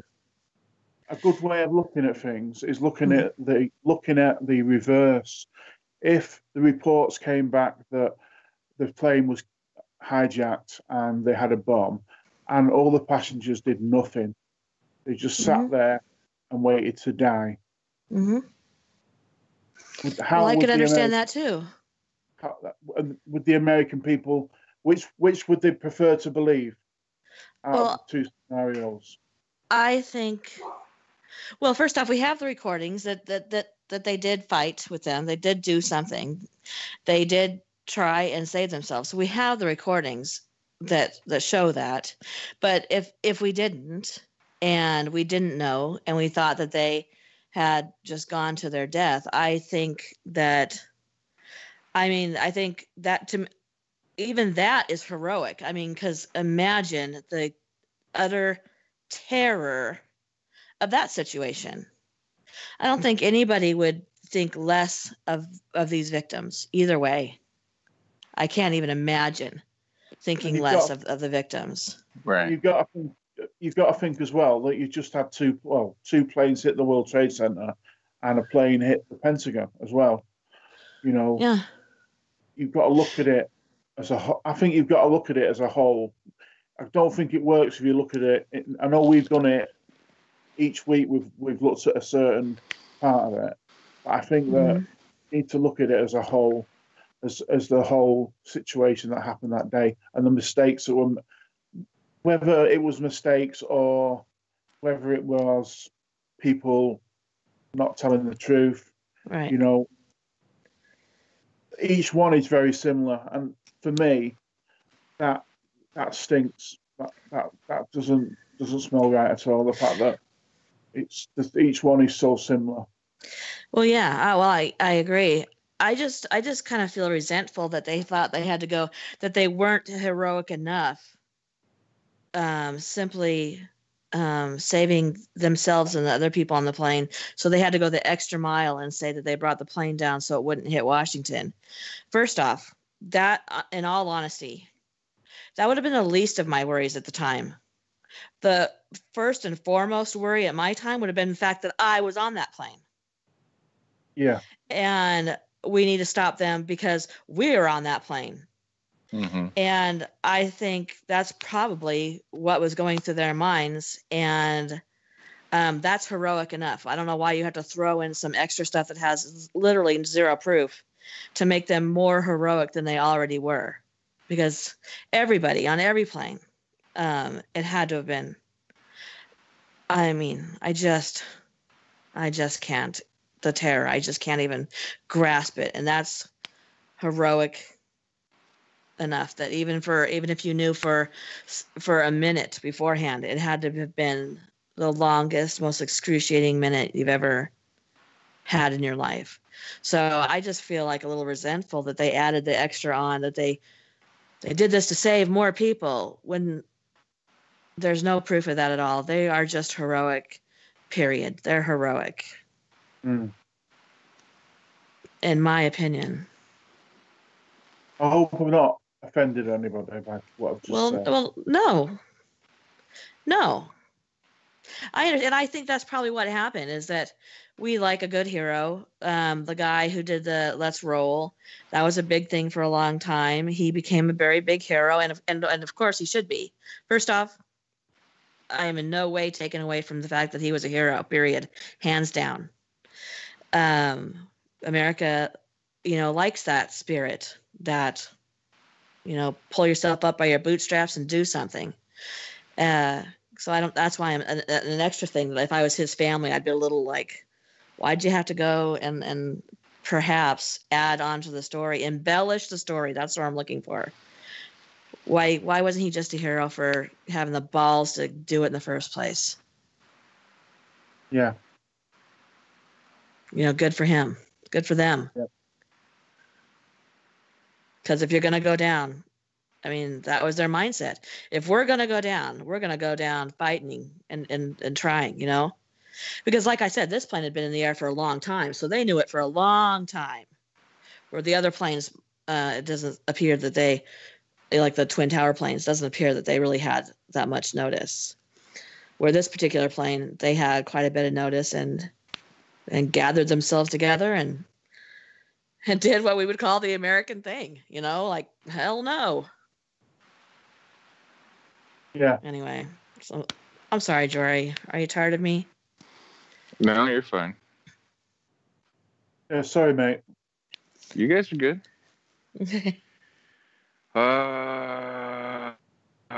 Okay. Vanity Fair magazine, going on a little more information than was available to the New York Times, went ahead and published a highly detailed story on Flight 93, which the magazine said may be remembered as one of the greatest tales of heroism ever told.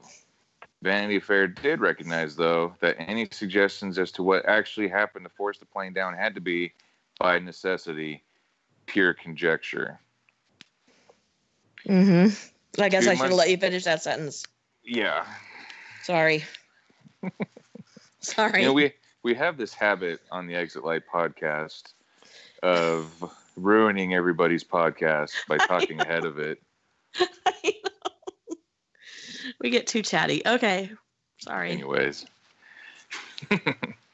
2 months later, Newsweek got a hold of what it was told was a partial transcript of the voice recorder, and upon that basis narrated the story of the heroes of Flight 93 in an even more vivid, drum-rolling, Hollywood-esque detail than Vanity Fair had done.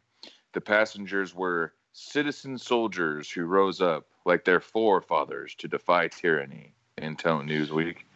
In daring and dying, the passengers and crew of Flight 93 found victory for us all. Really? Is that what they said? Yeah. The transcript that Newsweek obtained did indicate that fighting had taken place aboard, curses had been uttered, prayers raised up both to the Muslim and the Christian God, which I touched on most of this prior. But for all the drama of the story, Newsweek did not draw attention to the fact that, in truth, they were guessing as to how or why the plane had crashed. That they did not know whether the passengers had even made it into the cockpit. That they had no clue what happened during Flight 93's decisive, desperate last 8 minutes. Which is not to assert that the hero story is untrue or even implausible. Maybe the legend does indeed correspond perfectly to the facts. And certainly, based on the records of telephone calls made from the plane, there is no disputing that a number of the passengers did indeed intend to carry out actions of great courage. But what those actions actually turned out to be is not known, or known only to a small group of people with a clear picture of what happened in the skies over Shanksville on the morning of September 11th.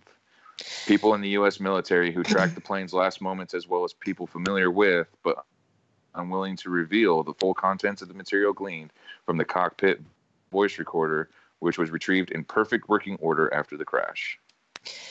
Well, I guess I just shouldn't have said anything. Because you just cleared that all the way up. You could just do me a favor and give moderator Josh your soapbox, and then I will continue the rest of my podcast without interruption. Oh, snap. Snap. Just let me read. You made me do all this homework, Mom. Mad Meerkat says, it just makes me think what was truly recorded on the last 3 minutes of that recording, which was never released. Yeah, it makes me think that too. It also makes me wonder why, if anybody here wants to adopt my son. He's potty trained. He's potty trained.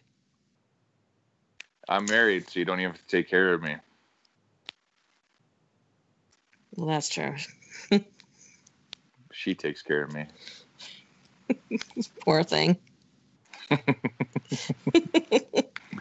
The absence of official information has led to lively and often well-informed debate in the unofficial medium of the internet. But there are also a number of individuals in the aviation industry convinced that there do exist other plausible interpretations of what actually happened, because there are, most certainly, a number of important unanswered questions based on evidence, as well as on a manifest absence of candor on the part of the authorities. Candor. Which the candor. Candy. That sounds good right now. On the part of the authorities, which the national U.S. media, typically so skeptical and inquisitive, have shown a curious reluctance to ask. The alternative theories, both of which have been denied by the U.S. military and the FBI, are A, that Flight 93 was brought down by a U.S. government plane, and B, that a bomb went off aboard. Passengers had said in phone calls that one of the hijackers had what appeared to be a bomb strapped to him. If doubts remain despite the denials, if conspiracy theories flourish, it is in large part because the authorities' failure to address head-on questions centering on the following four conundrums.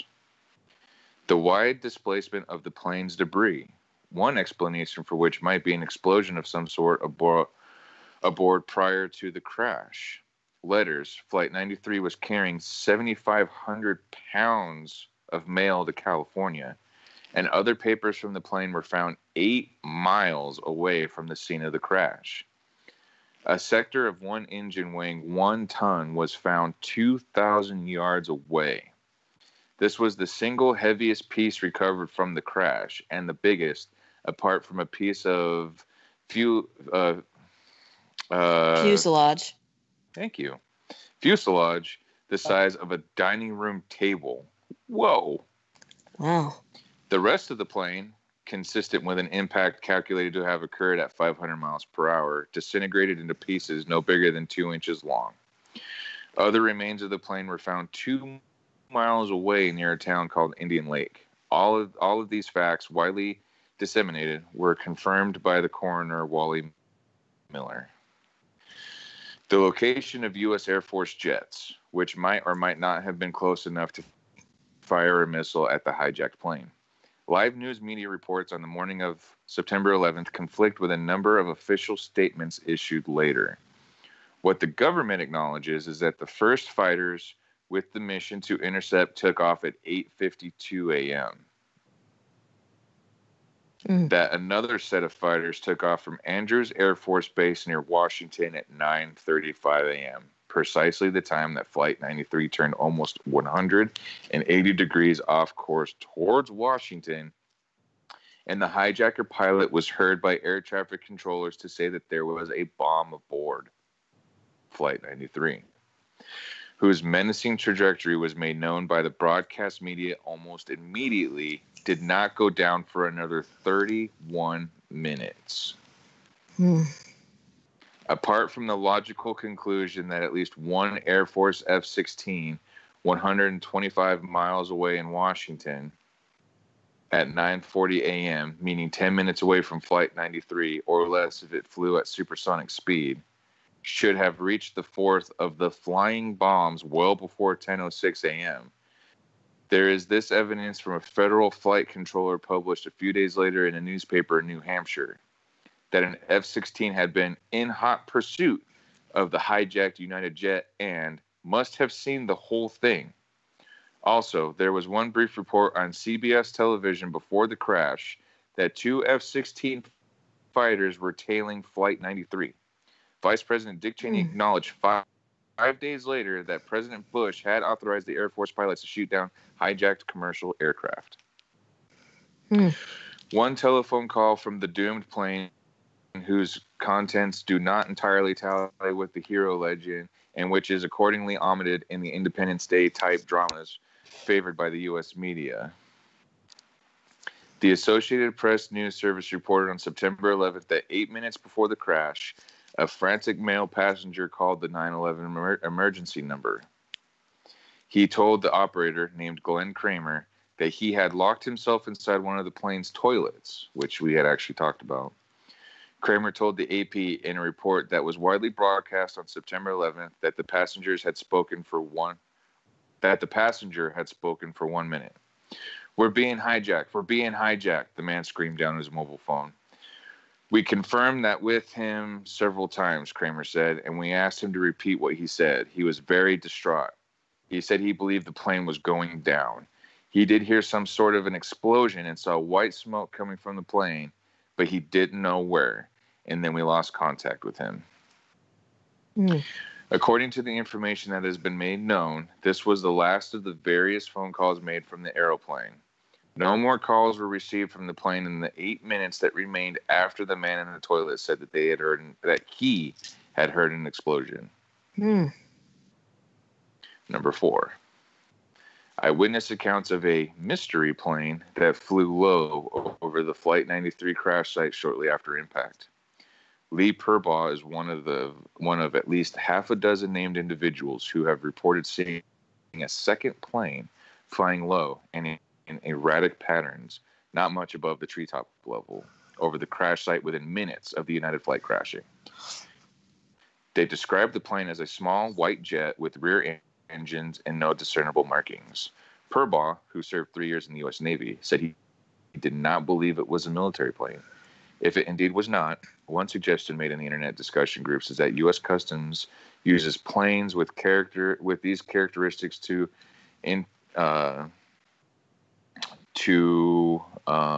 interfere with aerial drug shipments. Either way, the presence of the mystery jet remains a puzzle. How has the U.S. government and its various agencies responded to doubts raised by the above questions? In these following ways. Number 1, the paper debris 8 miles away, the FBI says, was wafted away by a 10-mile-per-hour wind. The jet plane part flew 2,000 yards on the account of the savage force of the plane's impact with the ground. The FBI conclusion? Nothing was found that was inconsistent with the plane going into the ground intact. Aviation experts I have contacted are very doubtful about this. One expert expresses astonishment at the notion that the letters and other papers would have remained airborne for almost 1 hour before falling to Earth. Number 2, the Air Force jets were on their way but failed to make it on time, according to General Richard Myers, chairman of the Joint Chiefs of Staff. Fighters did finally approach Flight 93, he acknowledges, moments before it crashed, but did not, which begs the question why they were unable to arrive sooner to intercept an aircraft that clearly had terrorists aboard and that was flying straight for Washington more than 1 hour after another United Airlines plane had crashed into the Second World Trade Center. The report in the New Hampshire newspaper and the one on CBS have not been explained, and the air traffic controllers in Cleveland who tracked the last minutes of Flight 93 on the radar have been forbidden by the authorities to speak publicly about what they saw on their screens. Wow. Number 3, neither the FBI nor anyone else in authority has explained the reported 911 phone call from the plane toilet, even though it appears to be the last of the phone calls made from the plane, and even though it conveys the far from insignificant claim that there was an explosion on board. The FBI has confiscated the tape of the conversation, and the operator, Glenn Kramer, has received orders to not speak to the media anymore. Number 4, the explanation furnished by the FBI for the mystery plane, whose existence it initially denied, serves less to reassure than to reinforce suspicions that a cover-up of sorts is underway. that the government is manipulating the truth in a manner it considers to be palatable to the broader U.S. public. The FBI has said on the record that the plane was a civilian business jet, a Falcon, that had been flying within 20 miles of Flight 93 and was asked by the authorities to descend from 30,000 feet to 5,000 feet to survey and transmit the coordinates of the crash site for responding emergency crews. The reason, as numerous people have observed, why this seems so implausible is that, first, by 10:06 a.m. on September 11th, all non-military aircraft in U.S. airspace had received loud and clear orders more than half an hour earlier to land at the nearest airport. Second, such was the density of 911 phone calls from people on the ground in the Shanksville area as to the location of the crash site that aerial coordinates would have been completely unnecessary. And third, the F-16 supposedly in the vicinity, it seems extraordinarily unlikely that at a time of tremendous national uncertainty, when no one knew for sure whether there might be any more hijacked aircraft still in the sky, the military would ask a civilian aircraft that just happened to be in the area for help. Most suspicious of all, perhaps, has been the failure of the FBI or anyone else to identify the pilot or the passengers of the purported Falcon, and their own failure to come forward and identify themselves. There was one other plane, a single-engine Piper, in the air as Flight 93 headed to its doom.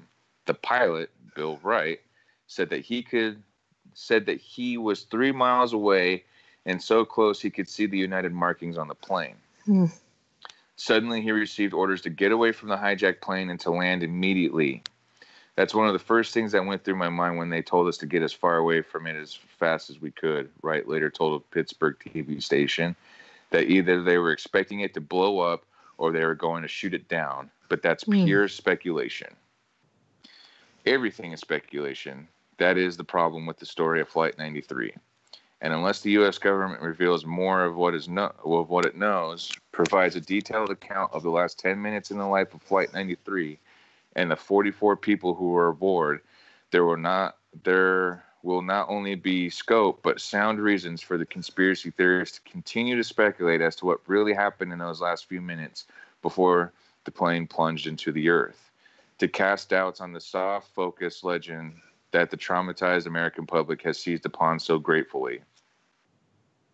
Some conspiracy theorists will say that the plane was shot down by a missile, perhaps a heat-seeking missile that honed in on one of the plane's engines, a theory possibly substantiated by the 2,000-yard flight of the 1,000-pound engine part, but arguably refuted by consistent eyewitness accounts, including Lee Parbaugh's, that when last sighted, the plane was not emitting smoke.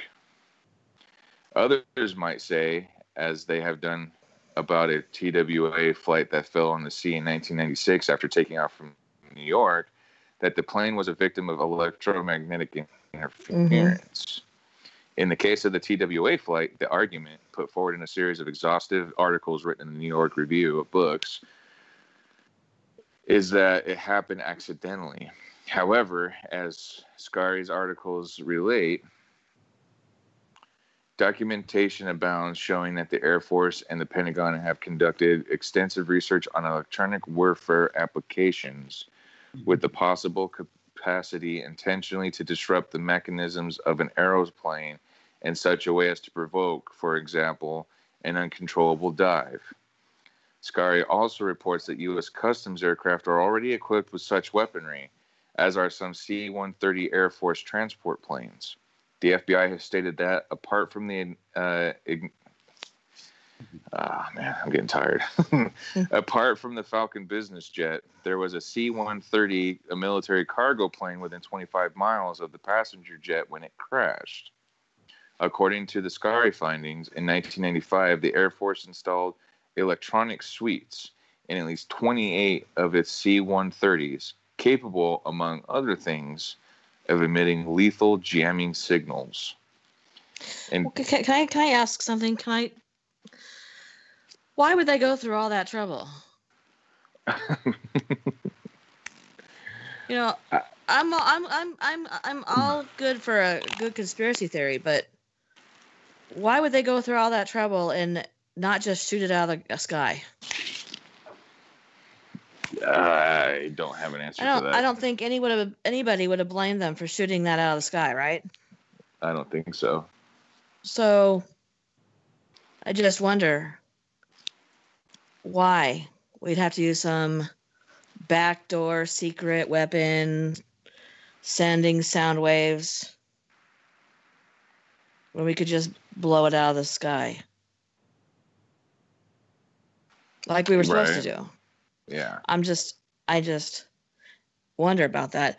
Also, let's see. Mad Meerkat said, surely the paper debris would travel further if there was a detonation of the aircraft at altitude rather than a crash at ground level. And yeah, that's what I think too. That the paper would go out further and be found farther away. That seems more logical than it hit the ground and then floated in the air for an hour, and then a 10-mile-an-hour wind came. I find it highly implausible that a 10-mile-per-hour wind would drag letters from the crash site to, what was it, 10 miles away to the town, the closest town nearby. You mean to tell me that there was no trees or tall grass? There is right next to it. Well, that's what I'm saying. Like, it crashed pretty much in a forest or close to a forest. Yeah. The trees and the high grass would keep those letters from going anywhere. Yeah, and also you're telling me that they found fingers and ears, and that's about it, of human beings. But these letters, they lived through the crash that incinerated an airplane and floated away. Yeah. Some of the stuff is just so ridiculous that you just go, just say that if you for some reason don't want to say that you blew the plane out of the sky, say that they ignited a bomb. I just don't understand the weird, what sounds like, you know how like a child, you'll see them put their hand in the cookie jar and you'll say, I told you to stay out of the cookie jar. And they'll say, I didn't put my hand in the cookie jar. Mm-hmm. And you'll say, I just saw you do that. But they feel like they need to lie anyway. It feels like that. Right. Like, no, that didn't happen. I don't know. It's just so weird. It's just so, I just don't understand why just what happened couldn't have been good enough. I don't know. Because it makes people believe in conspiracy theories when you got to add the extra stuff. Right. Like, okay, the letters survived through this. And it corresponded with the 9/11 call from the lavatory of the gentleman hearing what he thought was an explosion and seeing white smoke. So it's not like you would, I mean, would it have done any damage? I mean, the plane exploded and then it crashed. Right. That's right. And your dad just sent me a text and said the plane would still travel after a midair explosion, and then it would release the debris. That's right. Then the letters fly out, and it hits the ground, and the rest of the crash continues. Right. But it would explain why the letters could fly further away, and I just don't understand how we're supposed to go, look, like there's literally no body parts bigger than, I can't even, just no large body parts left over. The plane is incinerated. The black box has lifted off of the planet somehow. But these letters, they managed to fly away. No.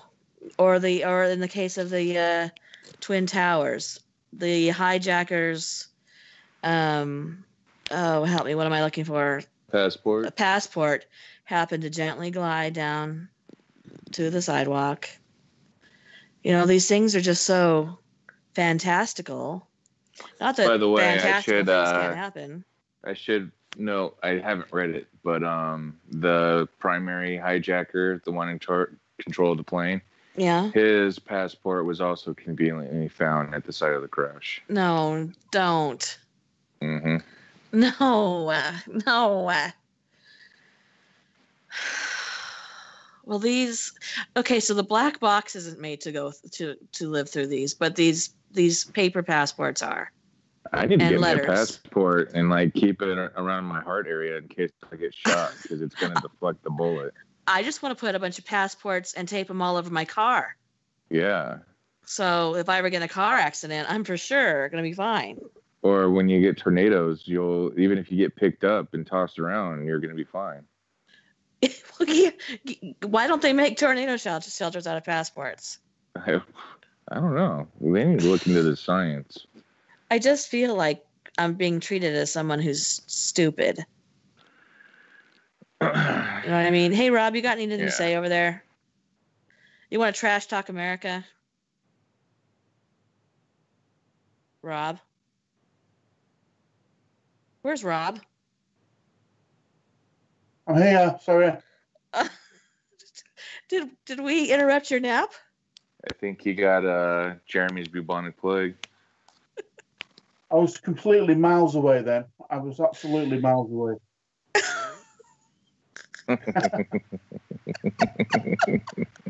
Wow. It's late for him. Cut him some slack. I'm sorry we bothered you, Rob. It's fine. Anyway. I thought you was calling someone else called Rob. Oh, yeah, I was. Anyways. All right. In decades to come, filmmakers, future Oliver Stones, may come up with theories of their own, and the story of Flight 93 may come to acquire the morbid mystique of the Kennedy assassination. None of which is to question the bravery of passengers such as Todd Beamer, who left behind a pregnant widow and 2 children aged 2 and 3, or Tom Burnett, who had who had 3 small daughters and told his wife Dina over the phone, in the face of her anguished protest, that he and his fellow passengers were going to do something, because if not, the terrorists were going to run this plane into the ground.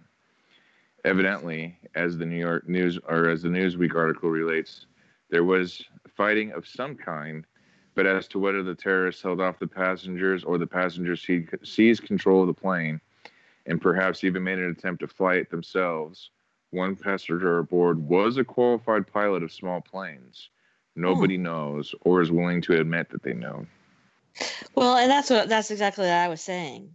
Like, none of the conspiracies or none of the, hey, something seems fishy, in my personal opinion, takes anything away from the bravery of the people on that plane. Mm-hmm. You know, and none of this takes anything away from the people who have the hardest jobs of going in and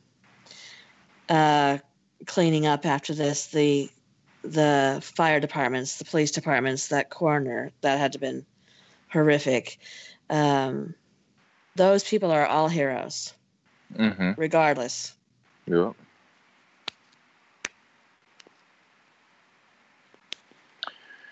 If evidence does exist further substantiating the hero narrative, it would be a surprise if the authorities had not released it. Bravery, though, there undoubtedly was. This we do know. As Lee Purbaugh says, and it would be churlish to disagree, they were heroes. They were heroes on that plane. Mm-hmm. Such a consensus has been built around this view that the crash site at Shanksville, an anonymous-looking field, save for the American flags that flutter all around, the crosses, the pictures of the dead passengers, the messages of goodwill and of good cheer, that it has become a place of pilgrimage, much as has happened with Ground Zero in New York, but on a smaller scale, attracting some 150 visitors from all over the U.S. every day. In truth, said Wally Miller, who, as coroner, remains legally in charge of the site. What? That field is a cemetery. It should be treated with due respect. Absolutely. What does Miller think happened? Did he attach any credence to the stories doing the rounds to those, including a number in Shanksville, who dissent from the official version of events? Miller, who has seen as much evidence as anybody at the scene of the crash, does not dismiss the dissidents out of hand. He keeps an open mind. The order had been given to bring the airplane down, he said. I do not rule out anything. Interesting. So even the coroner, in charge of the scene, to this day still in charge of the scene, does not turn down the idea that the plane either was shot down or possibly had a bomb on it. Right. So, Well, you know, he's seen car accidents and things. So, I mean, what he saw, I mean, he had to have seen that. I mean, the force of what happened to that airplane, whether it was shot down or somehow disintegrated upon landing like that. I mean, I would think that he, would keep an open mind. Mad Meerkat says these are the human stories that Hollywood would never portray in a movie, and that's right. The people that go in and had the hardest task of going through that debris and collecting those body parts from, like they said, dangling from trees. My goodness. Yeah, they found human tissue dangling from trees. Oh my goodness. Yeah. Those are heroes too. For sure. Yep. And that is the end of my research as far as that goes. So Okay. I tried to provide the listeners with a kind of basic knowledge view of what media and government tells us, and then kind of give you an idea of what conspiracy theorists have going on in their minds with what happened. And it's kind of one of those choose your own path books. You know, I do find a lot of it curious, especially when it comes to the mail 7 to 10 miles away from the crash site.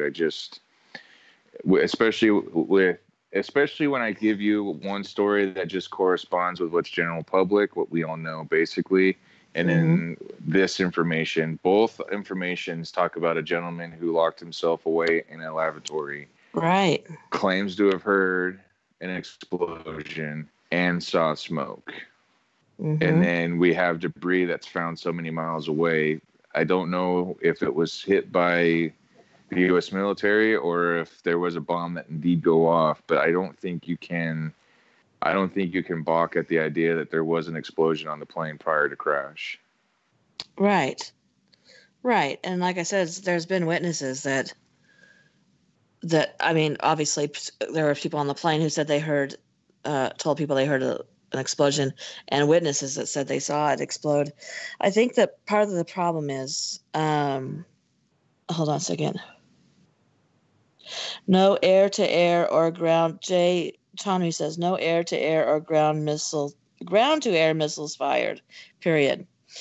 Why do you think that, Jay? Why do you think that that there was no missiles fired at the airplane? I'd like to hear your opinion on that. I think that what makes it hard is that, and why quote unquote conspiracy theorists, and I hate that because there are some seriously conflicting information. What am I trying to say? Facts. There are conflicting quote unquote facts that you can see with your own two eyes when things happen, and then you read an official report that conflicts what you can see with your own two eyes, or you hear firefighters saying that they heard bombs, and then the official report says they don't know, but they were there on the ground on TV hearing it. I think that lends to people who are naturally curious, right? Not feeling like they're having real closure, when there's such huge open questions. How does the male survive without there being an explosion in midair? How does the male survive? But the body parts, the black box, literally the airplane, the literal airplane is gone except for the tail. And then I think they found maybe an engine in a pond that was like quite not a long way away, but quite a bit ahead of where the plane hit. It went forward. That leaves people to say that doesn't make sense to me. How did the passport survive? I think that I dislike the fact that it's conspiracy, when in reality it's common sense to say, wait, that doesn't make sense. Yes. When the hijackers boarded the plane, I think they said that 2 of them didn't check any luggage at all. Right. Just basically walked on, and the other 2, there's 2 that had some luggage. Yeah. Now, for an explosion to cause the stuff to be found all these miles away, it can't have just been a bomb that was on someone's belt, right, or on someone's waist. It must have been a bigger. You'd have to have a bigger type of bomb than just something on your waist. So I mean, unless one of the two guys that had the hand luggage, I presume it was hand luggage. Yes. Unless they had bombs in there, big bombs, but surely they would have got. They would have been seen when they were going to be boarding the plane. Well, we know one of the guys didn't have a bomb in his bag because he was stopped at security and his bag was searched. Yeah.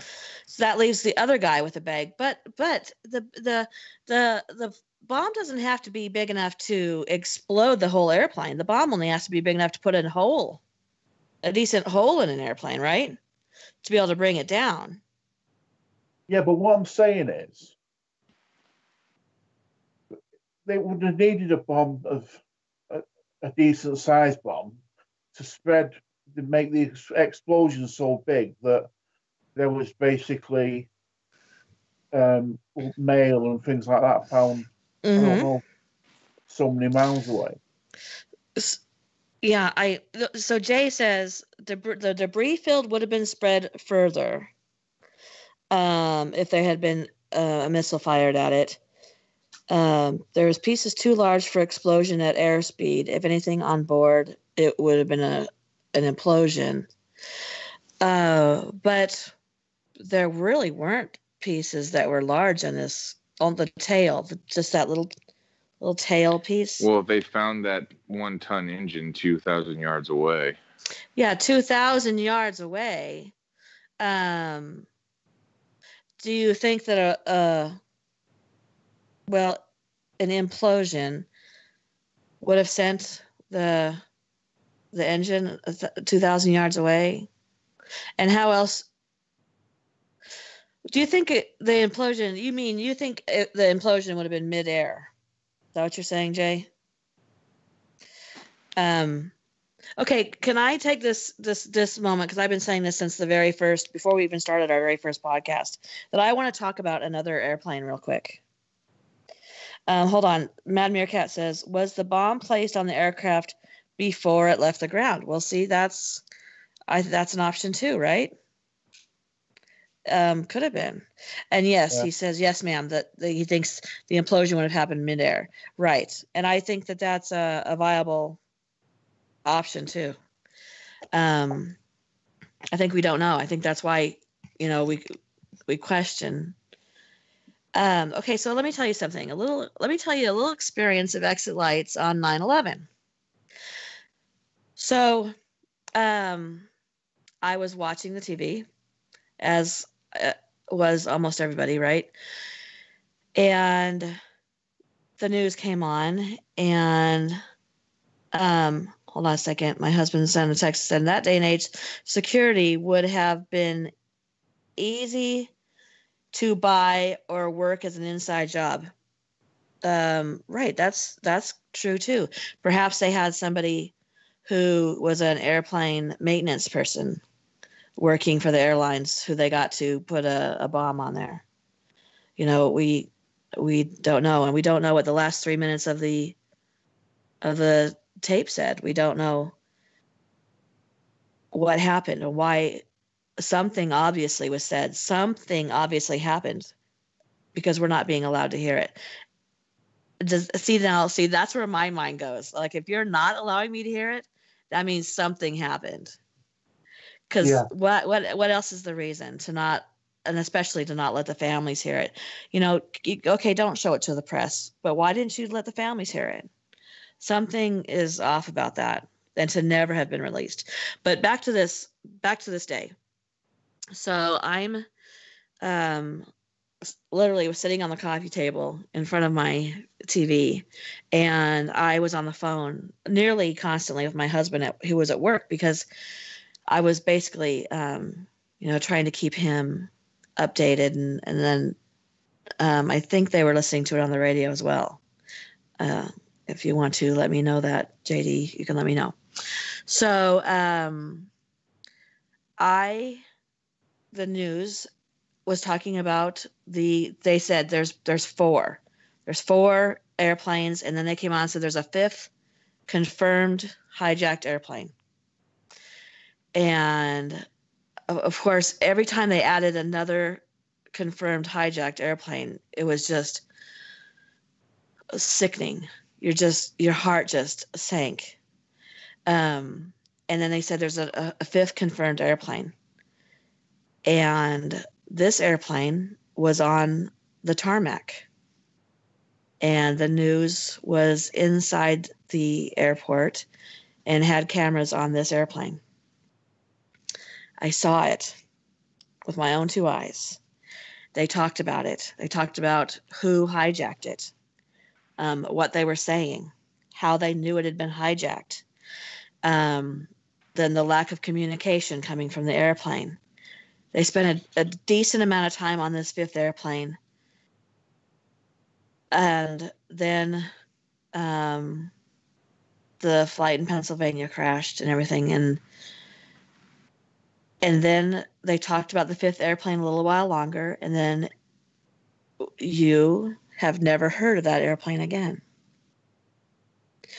There is a documentary, and I can't for the life of me remember what the documentary was that I watched that talked about that fifth airplane, and that there were witnesses who saw the people being taken off the airplane and walked into a hangar, and that flight, the flight number, still flies today for United. But I'm sorry, I can't point you to that particular documentary, but I knew it was true because I saw it. I saw it with my own two eyes sitting on the tarmac. I listened to the facts of the names of the hijackers. My husband was listening to it on the radio. It was there. They had the facts. They had the names. They had how they heard it was hijacked. And then we never heard about it again. And we've never heard from people who were on that plane. There were people on that plane. Obviously, it was getting ready to take off. There were people on that plane. And you have never, none of you, have ever heard one of those people speaking to the news. Why not? Where are those people? Why do they have to sign non-disclosure agreements and that everybody on board's kept to that? Nobody decided to write a book. Where are those people? I saw that plane. My husband saw that plane. I'm not crazy.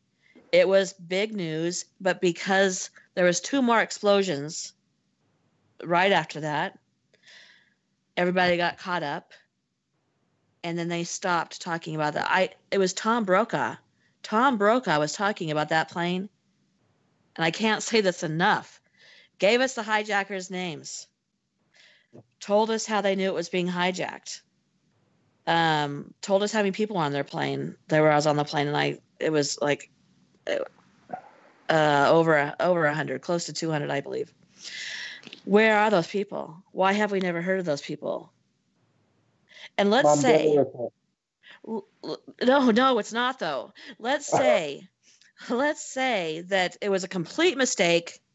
It was a complete F up, right? And that was not a plane that was hijacked. Those people would be giving interview after interview after interview, right? Because the press would be like, "Oh my God, did you know that they thought you were on a hijacked airplane? How do you feel about that? Was there anything suspicious?" I mean, the questions would, the pilot would be questioned. Nothing.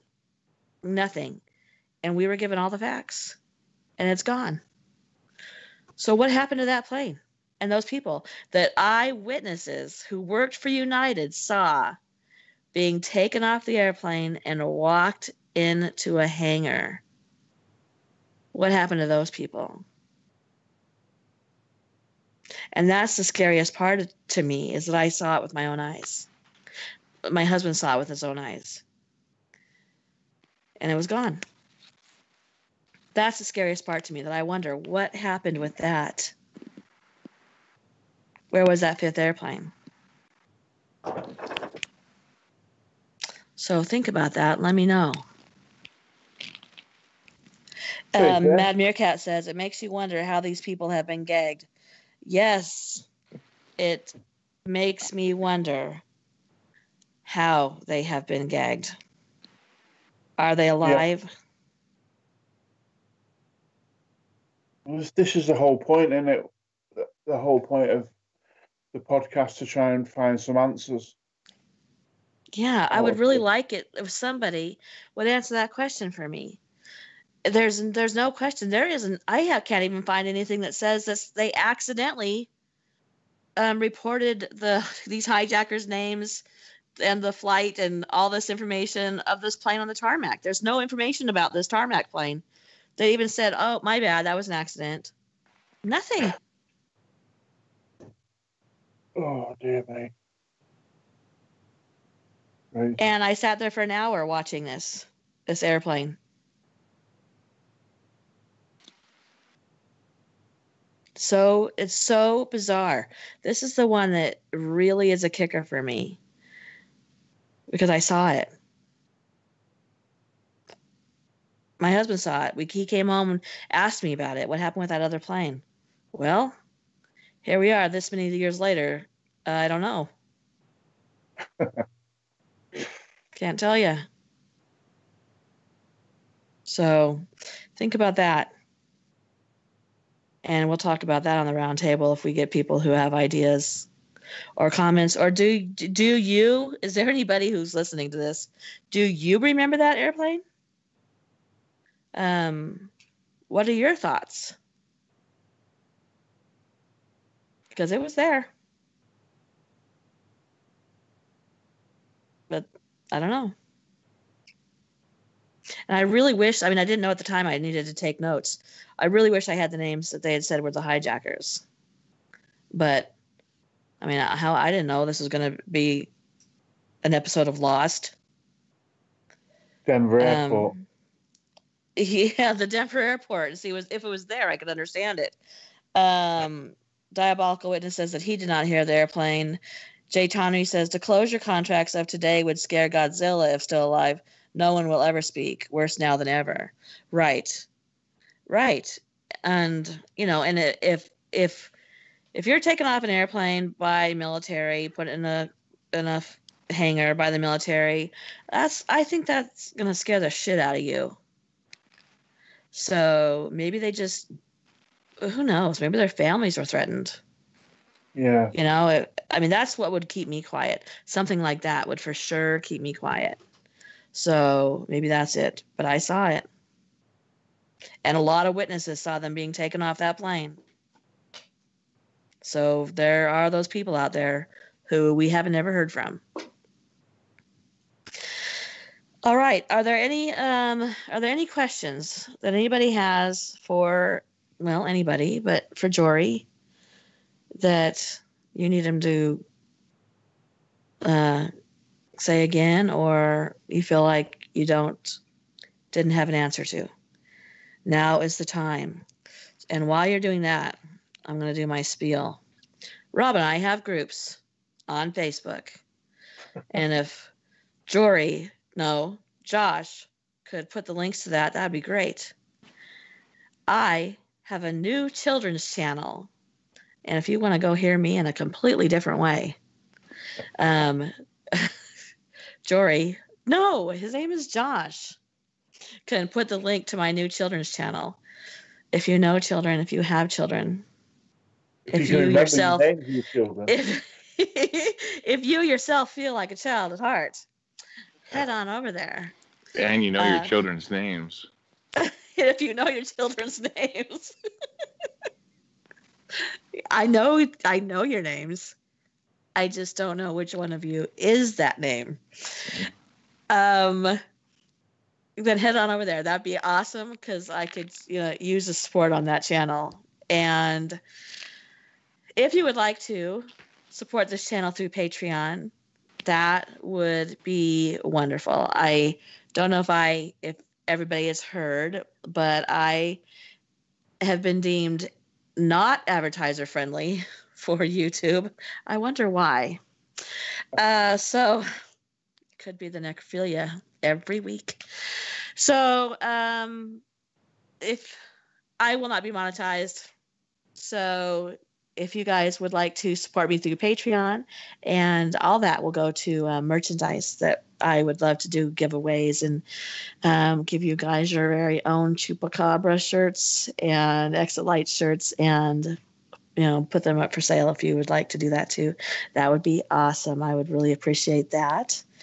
And next week will be our roundtable, where we will all be here discussing everybody's segments and everybody's facts and what we think. And we would love it if you join Patreon.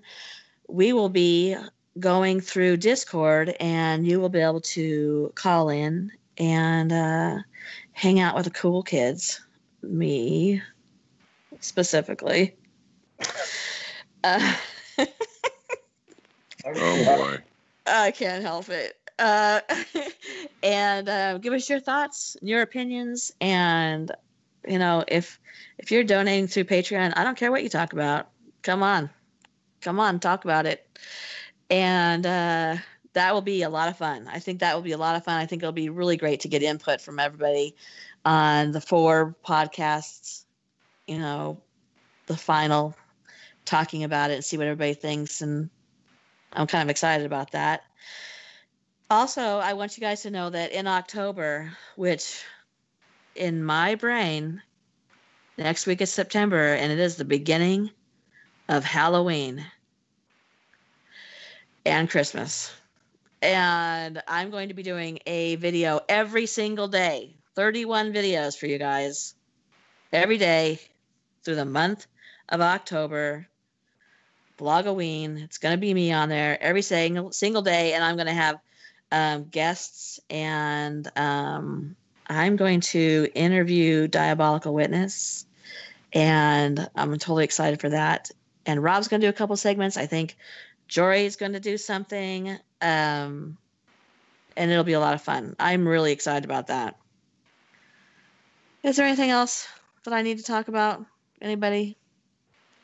I think you talked about everything in the world. You guys are harsh on me today. See, Diabolical Witness is excited that he's going to be interviewed. That will be a lot of fun too. I don't think you promoted it, but you're going to be including another family member into the podcast for Halloween, the Halloween activities. Yes, I am. My oldest daughter is going to come out from behind the woodwork and do a podcast with me about lesser-known serial killers. Oh, boy. So, yeah. So you're going to get to be introduced to her. She's the scary one. Yeah. And every time she walks into a room, we hear, Dos Bonates. Yes, Mad Meerkat. They're going to be scary. It's going to be full Halloween, full scare. factor for Halloween.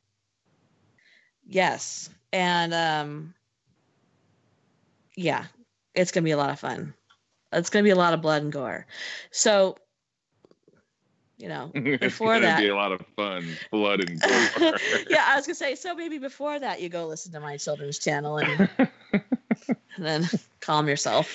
Oh, goody! I can't wait for the raining death of blood and gore. Yeah. Yes. And Rob thinks it's funny to listen to me on my children's channel because he thinks my whole brain is full of dark, cavernous bats and cobwebs, but it's not. Just mostly. Okay. Is that it? Does anybody else want to talk? Rob? That's it. I think you've mentioned everything that you mentioned everything. Okay. And I said groups too, Rob, not pages. Yeah, well done. Thank you. Thank you. I was saying pages before, and we don't have pages. We have groups. And We do have pages as well, but what? We do have pages as well, but we have just the groups are the main ones. Right. So I don't want to confuse you, so don't worry about it. You guys. I'm outnumbered. I'm outnumbered by sassy men tonight. All right. Then what did you say? What? By sausage men. You're outnumbered by sausage men. Selfish? Sausage. Sassy men, Rob. Sassy, not sausage. Oh, speaking of Halloween, Jory and I are going to do I have to word this very carefully because I am trying to get monetized.